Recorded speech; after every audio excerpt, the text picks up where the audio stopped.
डेढ़ साल बाद सिखां ਦੀਆਂ ਅਰਦਾਸਾਂ ਫੇਰ ਸੁਣੀਆਂ ਗਈਆਂ ਨੇ। ਸਿਆਸੀ ਲੀਡਰ ਕਿਵੇਂ ਮੈਂ ਦਾ ਦਾਵਾ ਠੋਕ ਰਹੇ ਨੇ ਕਿ ਸਾਡੇ ਕਰਕੇ ਕਰਤਾਰਪੁਰ ਸਾਹਿਬ ਦਾ ਲਾਂਘਾ ਖੁੱਲਿਆ ਹੈ। ਖਬਰਾਂ ਦੇ ਵਿਸਥਾਰ ਦੇ ਵਿੱਚ ਤੁਹਾਨੂੰ ਸਾਰੀ ਵੱਡੀ ਖਬਰ ਦੱਸਾਂਗੇ। ਕਰਤਾਰਪੁਰ ਸਾਹਿਬ ਲਾਂਘੇ ਦੇ ਦਰਸ਼ਨ कौन करन जा सकता है, शर्तां की ने, सारी जानकारी इस बुलेटिन दे विच असीं तुहानूं देंगे। पंजाब कैबिनेट दी बैठक हुई है हुणे ਜਿਹੇ, ਉਹਦੇ ਵਿੱਚ ਕੀ ਐਲਾਨ ਹੋਏ ਨੇ, खास करके नौकरियां नूं लैके ऐलान ने, ਉਹ भी असीं तुहानूं दस्सांगे। नवजोत सिंह सिद्धू ने मुड़ तो काम सांभ लिया है। नवजोत सिंह सिद्धू ਜਿਹੜੇ ਹੁਣ तक मुख मंत्री चन्नी ते लगातार निशाने ला रहे सी, हुण कहंदे ने कि प्रधान अते मुख मंत्री इकट्ठे ਚੱਲਣਗੇ ਤਾਂ ही काम बनूगा। तेवर उन्हां दे पूरी तरह दे नाल बदले दिख रहे ने।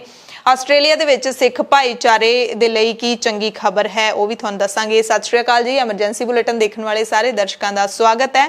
ਮੈਂ ਹਰਸ਼ਰਨ ਕੌਰ। ਬੁਲੇਟਿਨ ਦੇ ਵਿੱਚ ਪਹਿਲਾਂ ਤੁਹਾਨੂੰ ਕੱਲ ਦੀ ਲੋਕ ਰਾਏ ਦਾ ਨਤੀਜਾ ਦੱਸ ਦਿੰਨੇ ਆ। ਲੋਕ ਰਾਏ ਸੀ ਕਿ ਮੁੱਖ ਮੰਤਰੀ ਚਰਨਜੀਤ ਸਿੰਘ ਚੰਨੀ ਨੇ ਕਿਹਾ ਪੰਜਾਬੀਆਂ ਨੂੰ ਸੂਬੇ ਦੇ ਵਿੱਚ ਪਹਿਲ ਦੇ ਆਧਾਰ ਤੇ ਨੌਕਰੀ ਮਿਲੇਗੀ, ਨੌਕਰੀਆਂ ਦੇ ਵਿੱਚ ਕੋਟਾ ਕਾਨੂੰਨ ਲਿਆਂਦਾ ਜਾਵੇਗਾ। ਕੀ ਤੁਹਾਨੂੰ ਲੱਗਦਾ ਹੈ ਕਿ ਮੁੱਖ ਮੰਤਰੀ ਦੇ ਇਸ ਐਲਾਨ ਦੇ ਨਾਲ ਹੁਣ ਜਿਹੜੇ ਬਾਹਰਲੇ ਸੂਬਿਆਂ ਦੇ ਜਿਹੜੇ ਨੌਜਵਾਨ ਜਿਨ੍ਹਾਂ ਨੂੰ ਤਰਜੀਹ ਦਿੱਤੀ ਜਾਂਦੀ ਸੀ ਉਹ ਹੁਣ ਘਟ ਜਾਵੇਗੀ? ਤਾਂ 54% ਸਾਡੇ ਦਰਸ਼ਕਾਂ ਨੂੰ ਯਕੀਨ ਹੈ ਚੰਨੀ ਸਰਕਾਰ ਦੇ ਉੱਤੇ ਕਿ ਇਸ ਨੂੰ ਅਮਲ ਦੇ ਵਿੱਚ ਲਿਆਂਦਾ ਜਾਊਗਾ, ਜਦਕਿ 46% ਲੋਕਾਂ ਨੂੰ ਯਕੀਨ ਨਹੀਂ ਹੈ। ਅੱਜ ਦੀ ਲੋਕ ਰਾਏ ਹੈ ਕਰਤਾਰਪੁਰ ਸਾਹਿਬ ਦਾ ਲਾਂਘਾ ਮੁੜ ਤੋਂ ਕੱਲ ਨੂੰ ਖੁੱਲ ਜਾਵੇਗਾ। ਇਸ ਫੈਸਲੇ ਨੂੰ ਲੈ ਕੇ ਤੁਸੀਂ ਕੀ ਕਹਿਣਾ ਚਾਹੁੰਦੇ ਹੋ, ਕਿੰਨੇ ਕੁ ਖੁਸ਼ ਹੋ? ਤੁਸੀਂ ਆਪਣੇ ਵਿਚਾਰ ਜ਼ਰੂਰ ਦਿਓ ਕਮੈਂਟ ਕਰਕੇ। ਬੁਲੇਟਿਨ ਦੇ ਵਿੱਚ ਖਬਰਾਂ ਵਿਸਥਾਰ ਦੇ ਨਾਲ ਤੇ ਪਹਿਲਾਂ ਗੱਲ ਪੰਜਾਬ ਦੀ ਕਰਦੇ ਹਾਂ। ਬੁਲੇਟਿਨ ਦੇ ਵਿੱਚ ਸਭ ਤੋਂ ਪਹਿਲਾਂ ਪੰਜਾਬ ਦੀਆਂ ਅਹਿਮ ਖਬਰਾਂ ਤੇ ਪੰਜਾਬ ਦੀਆਂ ਖਬਰਾਂ ਦੇ ਵਿੱਚ ਕਰਤਾਰਪੁਰ ਸਾਹਿਬ ਲਾਂਘਾ ਖੁੱਲਣ ਦੀ ਜਾਣਕਾਰੀ ਦਿੰਦੇ ਹਾਂ। ਬੀਜੇਪੀ ਨੇ ਭਾਵੇਂ ਆਪਣਾ ਸਿਆਸੀ ਫਾਇਦਾ ਦੇਖ ਕੇ ਕਰਤਾਰਪੁਰ ਸਾਹਿਬ ਦਾ ਲਾਂਘਾ ਖੋਲ੍ਹਿਆ ਹੋਵੇ, ਕਿਉਂਕਿ ਪਿਛਲੇ ਕਈ ਮਹੀਨਿਆਂ ਤੋਂ ਸਭ ਕੁਝ ਖੁੱਲ੍ਹਾ ਹੋਣ ਦੇ ਬਾਵਜੂਦ ਲਾਂਘਾ ਕਿਉਂ ਬੰਦ ਸੀ, ਇਹ ਸਵਾਲ ਸਭ ਤੋਂ ਵੱਡਾ ਤੇ ਤਿੱਖਾ ਬੀਜੇਪੀ ਦੇ ਮੂਹਰੇ ਖੜਾ ਹੈ। ਖੈਰ, ਤੁਹਾਨੂੰ ਸਰਹੱਦ ਪਾਰੋਂ ਗੁਰੂ ਨਾਨਕ ਸਾਹਿਬ ਪਾਤਸ਼ਾਹ ਦੇ ਕਰਤਾਰਪੁਰ ਸਾਹਿਬ ਇਤਿਹਾਸਿਕ ਗੁਰਦੁਆਰੇ ਦੇ ਦਰਸ਼ਨ ਦੀਦਾਰੇ ਕਰਵਾਉਂਦੇ ਹਾਂ। ਕਰਤਾਰਪੁਰ ਸਾਹਿਬ ਲਾਂਘੇ ਦੇ ਦਰਸ਼ਨ ਦੀਦਾਰੇ ਕਰਵਾਉਂਦੇ ਹਾਂ ਉਸ ਵਕਤ ਦੇ ਜਦੋਂ 2019 ਦੇ ਵਿੱਚ ਲਾਂਘਾ ਪਹਿਲੀ ਵਾਰੀ ਖੁੱਲਿਆ ਸੀ, ਜਿਹੜਾ ਕਿ 17 ਨਵੰਬਰ ਤੋਂ ਮੁੜ ਖੁੱਲਣ ਜਾ ਰਿਹਾ ਹੈ। ਗੁਰੂ ਨਾਨਕ ਸਾਹਿਬ ਦੇ ਪ੍ਰਕਾਸ਼ ਪੁਰਬ ਤੋਂ ਇੱਕ ਦਿਨ ਪਹਿਲਾਂ ਇੱਥੋਂ ਯਾਨੀ ਕਿ ਭਾਰਤ ਤੋਂ ਕਰਤਾਰਪੁਰ ਸਾਹਿਬ ਨੂੰ ਸੰਗਤ ਜਾਣੀ ਸ਼ੁਰੂ ਹੋ ਜਾਏਗੀ।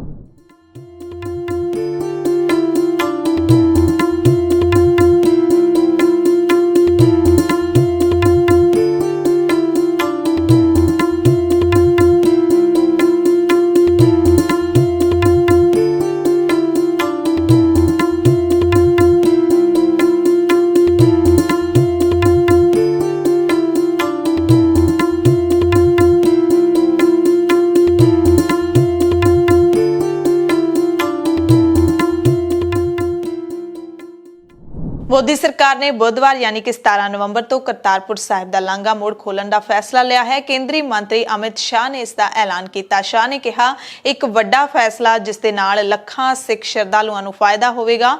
नरेंद्र मोदी सरकार ने 17 नवंबर तो करतारपुर साहिब लांघे नूं मुड़ खोलण का फैसला किया है। यह फैसला मोदी सरकार की गुरु नानक साहिब अते सिख भाईचारे प्रति अथाह शरधा नूं दर्शाउंदा है। गृह मंत्री ने कहा है कि साडी सरकार दे वल्लों पूरे देश दे वल्लों 19 नवंबर नूं गुरु नानक साहिब जी दा प्रकाश दिहाड़ा मनाउण दीआं तैयारियां भी कीतीआं जा रहीआं ने ते सानूं पूरा भरोसा है कि यह कदम देश भर दे विच खुशी अते उत्साह नूं होर वधा देवेगा। यानी कि मोदी सरकार ने इसका ऐलान करते हुए यह दावा किया है कि मोदी सरकार दे दिल विच सिखां दे प्रति बड़ा सत्कार है अते इस फैसले दे नाल प्यार ते आपसी प्रेम है जिहड़ा ओह वधूगा। ते गृह मंत्री दे ऐलान तो पहला बीजेपी पंजाब दे लीडर हरजीत गरेवाल ने दावा कर दिता सी कि 18 नवंबर नूं करतारपुर साहिब दा लांघा खोल दिता जावेगा। गरेवाल ने कहा सी कि 18 नवंबर नूं 250 लोकां दा पहला जत्था जाऊगा, उस तो बाद लगातार श्रद्धालु दर्शनां दे लई जा सकणगे। सरकार वल्लों संगत दी गिणती वधाई जां घटाई भी जा सकेगी। पाकिस्तान जाण वाले पहले जत्थे विच पंजाब बीजेपी दे प्रधान अश्विनी शर्मा नाल जाणगे ते ओही सारा प्रबंध देख रहे ने। कहंदे सरकार बुधवार नूं सवेरे 11 वजे लिखती तौर ते नोटिफिकेशन जारी कर देवेगी। ऑनलाइन रजिस्ट्रेशन 17 नवंबर तो शुरू हो जाएगी। हालांकि गरेवाल का ऐलान काफी हद तक ठीक ही निकलिया, सिर्फ तरीक का एक दिन का फर्क रहा। गरेवाल ने 18 नवंबर दसी सी ते मोदी सरकार ने 17 नवंबर का ऐलान किया। यात्रा 17 नवंबर तो शुरू हो रही है ते पहले जत्थे दे विच जाण लई हर कोई काला दिखाई दे रहा है। लांघा खोलण का फैसला हो गया। 18 तरीक नूं मेरा ख्याल पहला जत्था जाएगा 250 लोगों का ਤੇ ਉਸ ਤੋਂ ਬਾਅਦ ਲਗਾਤਾਰ ਹੀ ਜਾਣਾ, ਲੋਕਾਂ ਨੇ ਦਰਸ਼ਨ ਕਰਨੇ, ਖੁੱਲੇ ਦਰਸ਼ਨ ਦਿਦਾਰੇ। ਹਾਂਜੀ, ਕੱਲ ਤੋਂ ਐਪਲੀਕੇਸ਼ਨਾਂ ਇਨਵਾਈਟ ਕਰ ਲੈਣਗੇ, ਜੋ ਸਾਨੂੰ ਪਤਾ ਲੱਗਿਆ ਸਾਰਾ ਜੋ ਗੱਲਬਾਤ ਹੋਈ ਹੈ। ਤੇ ਆਲਰੇਡੀ ਸਰਕਾਰ ਨੇ ਫੈਸਲਾ ਲੈ ਲਿਆ। ਕੱਲ ਗ੍ਰਹਿ ਮੰਤਰੀ ਜੀ ਨੇ ਸਾਡੇ ਡੈਲੀਗੇਸ਼ਨ ਨੂੰ ਭਰੋਸਾ ਦਿਵਾਤਾ ਔਰ ਉਸ ਤੋਂ ਬਾਅਦ ਇਹ ਫੈਸਲਾ ਵੀ ਲੈ ਲਿਆ ਸਰਕਾਰ ਨੇ। ਤੇ ਉਸ ਤੋਂ ਬਾਅਦ ਇਹ ਲਾਂਘਾ ਖੁੱਲਣਾ ਹੀ ਸੀ। ਇਹ ਤਾਂ ਸਰਕਾਰ ਦਾ ਪਹਿਲਾ ਫਰਜ਼ ਸੀਗਾ। ਇਹਦੇ 'ਚ ਐਵੇਂ ਲੋਕ ਇਹ ਪੋਲੀਟੀਕਲ ਲੋਕ ਜਿਹੜੇ ਸਿਆਸਤ ਕਰਦੇ ਰਹਿੰਦੇ ਆ, ਕੋਈ ਸਿਆਸਤ ਵਾਲੀ ਗੱਲ ਨਹੀਂ ਸੀ। ਕੱਲ 11 ਵਜੇ ਤੋਂ ਐਪਲੀਕੇਸ਼ਨਾਂ ਇਨਵਾਈਟ ਕਰ ਲੈਣਗੇ ਔਰ ਗੱਲ ਹੋਊਗੀ। ਲੰਘੇ ਐਤਵਾਰ ਤੇ ਸੋਮਵਾਰ ਨੂੰ ਪੰਜਾਬ ਬੀਜੇਪੀ ਲੀਡਰਾਂ ਦੇ ਵਫਦ ਨੇ ਲਗਾਤਾਰ ਪ੍ਰਧਾਨ ਮੰਤਰੀ ਮੋਦੀ ਅਤੇ ਰਾਸ਼ਟਰਪਤੀ ਰਾਮਨਾਥ ਕੋਵਿੰਦ ਦੇ ਨਾਲ ਮੁਲਾਕਾਤ ਕਰਕੇ ਲਾਂਘਾ ਖੋਲ੍ਹਣ ਦੀ ਮੰਗ ਕੀਤੀ ਸੀ। ਮੋਦੀ ਸਰਕਾਰ ਦੇ ਲਾਂਘਾ ਖੋਲ੍ਹਣ ਦੇ ਐਲਾਨ ਤੋਂ ਬਾਅਦ ਪੰਜਾਬ ਬੀਜੇਪੀ ਦੇ ਪ੍ਰਧਾਨ ਅਸ਼ਵਨੀ ਸ਼ਰਮਾ ਨੇ ਵੀ ਗ੍ਰਹਿ ਮੰਤਰੀ ਅਮਿਤ ਸ਼ਾਹ ਦਾ ਤੇ ਮੋਦੀ ਸਰਕਾਰ ਦਾ ਧੰਨਵਾਦ ਕੀਤਾ ਹੈ। ਬੀਜੇਪੀ ਦੇ ਕੌਮੀ ਜਨਰਲ ਸਕੱਤਰ ਤਰੁਣ ਚੁੱਘ ਨੇ ਕਿਹਾ ਹੈ ਕਿ ਪ੍ਰਧਾਨ ਮੰਤਰੀ ਮੋਦੀ ਅਤੇ ਕੇਂਦਰੀ ਗ੍ਰਹਿ ਮੰਤਰੀ ਅਮਿਤ ਸ਼ਾਹ ਨੇ ਗੁਰਪੁਰਬ ਮੌਕੇ ਕਰਤਾਰਪੁਰ ਸਾਹਿਬ ਦਾ ਲਾਂਘਾ ਮੋੜ ਖੋਲ੍ਹਣ ਦਾ ਐਲਾਨ ਕਰਕੇ ਇੱਕ ਵੱਡਾ ਤੋਹਫਾ ਦਿੱਤਾ ਹੈ। ਪੰਜਾਬ ਦੀ ਸੰਗਤ ਨੇ ਵੀ ਕੇਂਦਰ ਸਰਕਾਰ ਦੇ ਕਰਤਾਰਪੁਰ ਸਾਹਿਬ ਦਾ ਲਾਂਘਾ ਮੋੜ ਖੋਲ੍ਹਣ ਦੇ ਫੈਸਲੇ ਦਾ ਸਵਾਗਤ ਕੀਤਾ ਹੈ। ਸੰਗਤ ਨੇ ਕਿਹਾ ਕਿ ਪਹਿਲਾਂ ਸਰਕਾਰਾਂ ਨੇ ਜਦੋਂ ਇਹ ਲਾਂਘਾ ਖੋਲ੍ਹਿਆ ਸੀ ਤਾਂ ਕਰੋਨਾ ਮਹਾਮਾਰੀ ਕਰਕੇ ਲਾਂਘਾ ਬੰਦ ਹੋ ਗਿਆ ਸੀ। ਸਿੱਖਾਂ ਦੇ ਦਿਲਾਂ ਨੂੰ ਬੜੀ ਠੇਸ ਪਹੁੰਚੀ ਸੀ ਤੇ ਲਾਂਘਾ ਬੰਦ ਹੋਣ ਤੋਂ ਬਾਅਦ, ਕਰੋਨਾ ਖਤਮ ਹੋਣ ਤੋਂ ਬਾਅਦ ਜਦੋਂ ਸਾਰਾ ਕੁਝ ਖੋਲ ਦਿੱਤਾ ਗਿਆ ਸੀ, ਫਿਰ ਵੀ ਲਾਂਘਾ ਨਹੀਂ ਖੋਲਿਆ ਗਿਆ ਸੀ ਤਾਂ ਬਰਦਾਸ਼ਤ ਤੋਂ ਬਾਹਰ ਸੀ, ਕਿਉਂਕਿ ਕਿਸੇ ਦੀ ਉਮਰ ਦਾ ਆਖਰੀ ਪੜਾਅ ਚੱਲ ਰਿਹਾ ਤੇ ਹਰ ਕਿਸੇ ਦੇ ਮਨ ਦੇ ਵਿੱਚ ਦਰਸ਼ਨ ਕਰਨ ਦੀ ਆਸ ਹੈ। ਸੰਗਤ ਨੇ ਕੇਂਦਰ ਸਰਕਾਰ ਦੇ ਨਾਲ ਐਸਜੀਪੀਸੀ ਦਾ ਧੰਨਵਾਦ ਕੀਤਾ ਹੈ। ਦੋਵਾਂ ਦੇਸ਼ਾਂ ਦੀਆਂ ਸਰਕਾਰਾਂ ਦਾ ਧੰਨਵਾਦ ਕਰਦਿਆਂ ਗੁਰਪੁਰਬ ਦੀਆਂ ਮੁਬਾਰਕਾਂ ਵੀ ਦਿੱਤੀਆਂ ਨੇ। ਤੇ ਹੁਣ ਸਭ ਤੋਂ ਅਹਿਮ ਜਿਹੜਾ ਸਵਾਲ ਮਨ ਦੇ ਵਿੱਚ ਉੱਠਦਾ ਹੈ ਕਿ ਸ਼ਰਤਾਂ ਕੀ ਹੋਣਗੀਆਂ, ਕੌਣ ਜਾ ਸਕਦਾ ਹੈ। ਜੇ ਹੁਣ ਇੱਕਦਮ ਲਾਂਘਾ ਖੋਲਣ ਦਾ ਐਲਾਨ ਜਿਹੜਾ ਕਰ ਦਿੱਤਾ ਗਿਆ ਹੈ, 17 ਨਵੰਬਰ ਨੂੰ ਕਿਹੜੇ ਲੋਕ ਜਾਣਗੇ? ਜ਼ਾਹਿਰ ਤੌਰ ਤੇ ਸਿਆਸੀ ਲੀਡਰ ਨੇ ਜਿਹੜੇ ਉਹ ਜਾਣ ਦੀਆਂ ਤਿਆਰੀਆਂ ਕਰ ਰਹੇ ਨੇ, ਕਿਉਂਕਿ ਪਹਿਲਾ ਦਿਨ ਹੁੰਦਾ ਜਿਹੜਾ ਉਸ ਤੇ ਮੀਡੀਆ ਦਾ ਪੂਰਾ ਫੋਕਸ ਹੁੰਦਾ ਹੈ। ਤੇ ਪਿਛਲੀ ਵਾਰੀ ਵੀ ਇਸ ਤਰ੍ਹਾਂ ਹੀ ਹੋਇਆ ਸੀ, ਜਦੋਂ 9 ਨਵੰਬਰ 2019 ਨੂੰ ਲਾਂਘਾ ਖੁੱਲਿਆ ਸੀ ਤਾਂ ਦੇਸ਼ ਦੀਆਂ ਸਿਆਸੀ ਤੇ ਧਾਰਮਿਕ ਹਸਤੀਆਂ ਨੇ ਪਹਿਲੇ ਦਿਨ ਕਰਤਾਰਪੁਰ ਸਾਹਿਬ ਦੇ ਦਰਸ਼ਨ ਕੀਤੇ ਸੀ। ਸੋ ਪਾਕਿਸਤਾਨ ਸਰਕਾਰ ਨੇ ਜਿਹੜੀਆਂ ਸ਼ਰਤਾਂ ਲਾਈਆਂ ਹੈਗੀਆਂ ਨੇ ਕਰਤਾਰਪੁਰ ਸਾਹਿਬ ਦਾ ਲਾਂਘਾ ਖੋਲਣ ਤੋਂ ਬਾਅਦ ਦਰਸ਼ਨ ਕਰਨ ਵਾਲੀ ਸੰਗਤ ਤੇ, ਉਹ ਅਸੀਂ ਤੁਹਾਨੂੰ ਦੱਸ ਦਿੰਦੇ ਹਾਂ। ਇਵੈਕੂਏਸ਼ਨ ਬੋਰਡ ਦੇ ਵੱਲੋਂ ਜਿਹੜੀਆਂ ਸ਼ਰਤਾਂ ਲਾਈਆਂ ਗਈਆਂ ਨੇ, ਪਾਕਿਸਤਾਨ ਜਾਣ ਦੇ ਲਈ ਪਹਿਲਾ ਜਥਾ 300 ਲੋਕਾਂ ਦਾ ਹੋਊਗਾ, 17 ਨਵੰਬਰ ਨੂੰ ਜਾਊਗਾ। ਇਹ ਪਾਕਿਸਤਾਨ ਸਰਕਾਰ ਨੇ ਜਾਣਕਾਰੀ ਦਿੱਤੀ ਹੈ ਕਿ ਭਾਰਤ ਤੋਂ ਸਾਨੂੰ ਇਹ ਜਾਣਕਾਰੀ ਮਿਲ ਚੁੱਕੀ ਹੈ। ਪਹਿਲਾ ਜਥਾ 17 ਨੂੰ ਆਊਗਾ, 300 ਲੋਕਾਂ ਦਾ ਜਥਾ ਹੋਊਗਾ। ਇੰਤਜ਼ਾਮ ਪਾਕਿਸਤਾਨ ਕਹਿੰਦਾ ਕਿ ਅਸੀਂ ਪੂਰੇ ਕਰ ਲਏ ਨੇ। ਸ਼ਰਤ ਜਿਹੜੀ ਸਭ ਤੋਂ ਵੱਡੀ ਇਹ ਰੱਖੀ ਹੈ ਕਿ ਕੋਵਿਡ ਟੀਕਾਕਰਨ ਦਾ ਸਬੂਤ ਹੋਣਾ ਚਾਹੀਦਾ ਹੈ, ਯਾਨੀ ਕਿ ਤੁਸੀਂ ਫੁੱਲੀ ਵੈਕਸੀਨੇਟਡ ਹੋਣੇ ਚਾਹੀਦੇ ਹੋ ਤੇ ਕਰੋਨਾ ਟੈਸਟ ਦੀ RT-PCR ਦੀ ਨੈਗੇਟਿਵ ਜਿਹੜੀ ਰਿਪੋਰਟ ਹੈ ਉਹ ਤੁਹਾਡੇ ਕੋਲ ਜ਼ਰੂਰੀ ਹੋਣੀ ਚਾਹੀਦੀ ਹੈ। 72 ਘੰਟੇ ਪੁਰਾਣੀ ਰਿਪੋਰਟ ਹੋਣੀ ਚਾਹੀਦੀ ਹੈ, ਉਸ ਤੋਂ ਪੁਰਾਣੀ ਨਹੀਂ ਹੋਣੀ ਚਾਹੀਦੀ। ਸਿਰਫ 72 ਘੰਟੇ ਪੁਰਾਣੀ ਰਿਪੋਰਟ ਹੈ ਜਿਹੜੀ ਉਹ ਜ਼ਰੂਰ ਚੈੱਕ ਕੀਤੀ ਜਾਏਗੀ। ਇਵੈਕੂਏਸ਼ਨ ਬੋਰਡ ਦੇ ਅਧਿਕਾਰੀਆਂ ਦੇ ਵੱਲੋਂ ਇਹ ਸਾਰੀ ਚੈਕਿੰਗ ਕੀਤੀ ਜਾਏਗੀ। ਤੀਜੀ ਗੱਲ ਹੈ ਰਜਿਸਟ੍ਰੇਸ਼ਨ, ਕਿ ਜਾ ਕੌਣ ਸਕਦਾ ਹੈ, ਕਿਉਂਕਿ ਰਜਿਸਟ੍ਰੇਸ਼ਨ ਪਹਿਲਾਂ ਵੀ ਜਿਵੇਂ ਲਾਗੂ ਕੀਤੀ ਗਈ ਸੀ ਸ਼ਰਤ ਰਜਿਸਟ੍ਰੇਸ਼ਨ ਦੀ, ਉਹੀ ਹੁਣ ਵੀ ਲਾਗੂ ਹੋਵੇਗੀ ਜਾਂ ਫਿਰ ਨਹੀਂ ਹੋਵੇਗੀ। ਕਦੋਂ ਤੋਂ ਰਜਿਸਟ੍ਰੇਸ਼ਨ ਖੁੱਲੇਗੀ ਇਸ ਬਾਰੇ ਹਾਲੇ ਕੁਝ ਵੀ ਕਲੀਅਰ ਨਹੀਂ ਹੈ। ਭਾਰਤ ਸਰਕਾਰ ਦੇ ਮੁਤਾਬਿਕ ਵੈਬਸਾਈਟ ਹੈ ਜਿਹੜੀ 16 ਨਵੰਬਰ ਦੀ ਰਾਤ ਜਾਂ ਫਿਰ 17 ਨਵੰਬਰ ਨੂੰ ਖੁੱਲ ਸਕਦੀ ਹੈ, ਕਿਉਂਕਿ ਜਦੋਂ ਲਾਂਘਾ ਖੁੱਲਿਆ ਸੀ 2019 ਦੇ ਵਿੱਚ, ਉਦੋਂ ਜਿਹੜਾ ਸਮਝੌਤਾ ਹੋਇਆ ਸੀ ਤਾਂ ਪਾਕਿਸਤਾਨ ਸਰਕਾਰ ਨੇ ਇਹ ਸ਼ਰਤ ਰੱਖੀ ਸੀ ਕਿ ਜਿਹਨੇ ਵੀ ਯਾਤਰਾ ਕਰਨੀ ਹੈ 10 ਦਿਨ ਪਹਿਲਾਂ ਉਹ ਆਪਣੀ ਰਜਿਸਟ੍ਰੇਸ਼ਨ ਕਰਵਾਏਗਾ ਤੇ ਫਿਰ ਇੱਥੇ ਉਹਦੇ ਐਡਰੈਸ ਦੀ ਵੈਰੀਫਿਕੇਸ਼ਨ ਹੁੰਦੀ ਹੈ, ਪੁਲਿਸ ਵੈਰੀਫਿਕੇਸ਼ਨ ਵੀ ਹੁੰਦੀ ਹੈ, ਉਹ ਸਾਰੀਆਂ ਚੀਜ਼ਾਂ ਹੁੰਦੀਆਂ ਸੀ। ਸੋ ਹੁਣ ਕਿਸ ਤਰੀਕੇ ਦੇ ਨਾਲ ਹੋਏਗਾ, ਕਿਉਂਕਿ 16 ਨੂੰ ਐਲਾਨ ਹੋਇਆ, 17 ਨੂੰ ਖੋਲਣਾ ਹੈ ਲਾਂਘਾ, 19 ਨੂੰ ਗੁਰੂ ਨਾਨਕ ਸਾਹਿਬ ਦਾ ਪ੍ਰਕਾਸ਼ ਪੁਰਬ ਹੈ। ਹੁਣ 10 ਦਿਨ ਤਾਂ ਇਹਦੇ ਵਿੱਚ ਹੈ ਨਹੀਂਗੇ, ਕੀ ਪ੍ਰੋਸੈਸ ਹੋਏਗਾ ਇਸ ਦੀ ਆਪਾਂ ਨੂੰ ਸਭ ਨੂੰ ਉਡੀਕ ਹੈ, ਅਸੀਂ ਜਾਣਕਾਰੀ ਤੁਹਾਨੂੰ ਦੇਵਾਂਗੇ। ਇੱਕ ਜਿਹੜਾ ਬਹੁਤ ਜ਼ਰੂਰੀ ਜਿਹੜਾ ਸ਼ਰਤ ਹੈਗੀ ਹੈ ਜਿਹੜੀ, ਉਹ ਹੈ ਪਾਸਪੋਰਟ ਹੋਣਾ ਜ਼ਰੂਰੀ ਹੈ।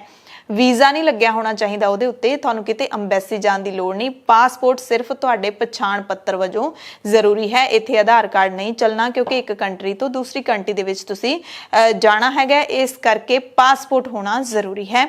ਸਵੇਰੇ ਜਾ ਕੇ ਸ਼ਾਮ ਨੂੰ ਵਾਪਸ ਆਉਣਾ ਜ਼ਰੂਰੀ ਹੈ ਤੇ ਸਿਰਫ ਕਰਤਾਰਪੁਰ ਸਾਹਿਬ ਦੇ ਦਰਸ਼ਨ ਹੀ ਤੁਸੀਂ ਕਰ ਸਕਦੇ ਹੋ। ਅੱਗੇ ਪਾਕਿਸਤਾਨ ਦੇ ਵਿੱਚ ਤੁਸੀਂ ਨਹੀਂ ਜਾ ਸਕਦੇ, ਕਰਤਾਰਪੁਰ ਸਾਹਿਬ ਜਾ ਕੇ ਉੱਥੋਂ ਹੀ ਸ਼ਾਮ ਨੂੰ ਵਾਪਸ ਮੁੜਨਾ ਹੈ। ਸੋ ਹੁਣ ਤੁਹਾਨੂੰ ਸੁਣਾਉਂਦੇ ਹਾਂ ਧਾਰਮਿਕ ਅਤੇ ਸਿਆਸੀ ਲੀਡਰਾਂ ਦੀ ਕ੍ਰੈਡਿਟ ਵਾਰ, ਕਿਉਂਕਿ ਹਰ ਕਿਸੇ ਨੂੰ ਹੁਣ ਲੱਗਦਾ ਹੈ ਕਿ ਲਾਂਘਾ ਉਹਨਾਂ ਦੇ ਕਹਿਣ ਤੇ ਹੀ ਮੁੜ ਖੋਲਿਆ ਗਿਆ ਹੈ। ਸਭ ਤੋਂ ਪਹਿਲਾਂ ਐਸਜੀਪੀਸੀ ਪ੍ਰਧਾਨ ਬੀਬੀ ਜਗੀਰ ਕੌਰ ਦੀ ਗੱਲ ਕਰਾਂਗੇ। ਉਹਨਾਂ ਨੇ ਕੇਂਦਰ ਸਰਕਾਰ ਦੇ ਫੈਸਲੇ ਦਾ ਸਵਾਗਤ ਵੀ ਕੀਤਾ ਹੈ ਅਤੇ ਇਹ ਵੀ ਦੱਸਿਆ ਹੈ ਕਿ ਐਸਜੀਪੀਸੀ ਲਗਾਤਾਰ ਸੰਪਰਕ ਕਰ ਰਹੀ ਸੀ, ਕੇਂਦਰ ਸਰਕਾਰ ਨੂੰ ਅਪੀਲ ਕਰ ਰਹੀ ਸੀ ਕਿ ਲਾਂਘਾ ਮੁੜ ਤੋਂ ਖੋਲਿਆ ਜਾਵੇ। ਅਸੀਂ ਕਹਿੰਦੇ ਅਰਦਾਸਾਂ ਵੀ ਬਥੇਰੀਆਂ ਕੀਤੀਆਂ ਸੀ ਤੇ ਹੁਣ ਕੇਂਦਰ ਸਰਕਾਰ ਨੇ ਐਲਾਨ ਕਰ ਦਿੱਤਾ ਤੇ ਅਸੀਂ ਧੰਨਵਾਦ ਕਰਦੇ ਹਾਂ। ਬੀਬੀ ਜਗੀਰ ਕੌਰ ਨੇ ਸਾਰਾ ਜਿਹੜਾ ਯਾਤਰਾ ਦਾ ਪਲਾਨ ਹੈ ਉਹ ਵੀ ਦੱਸਿਆ ਹੈ।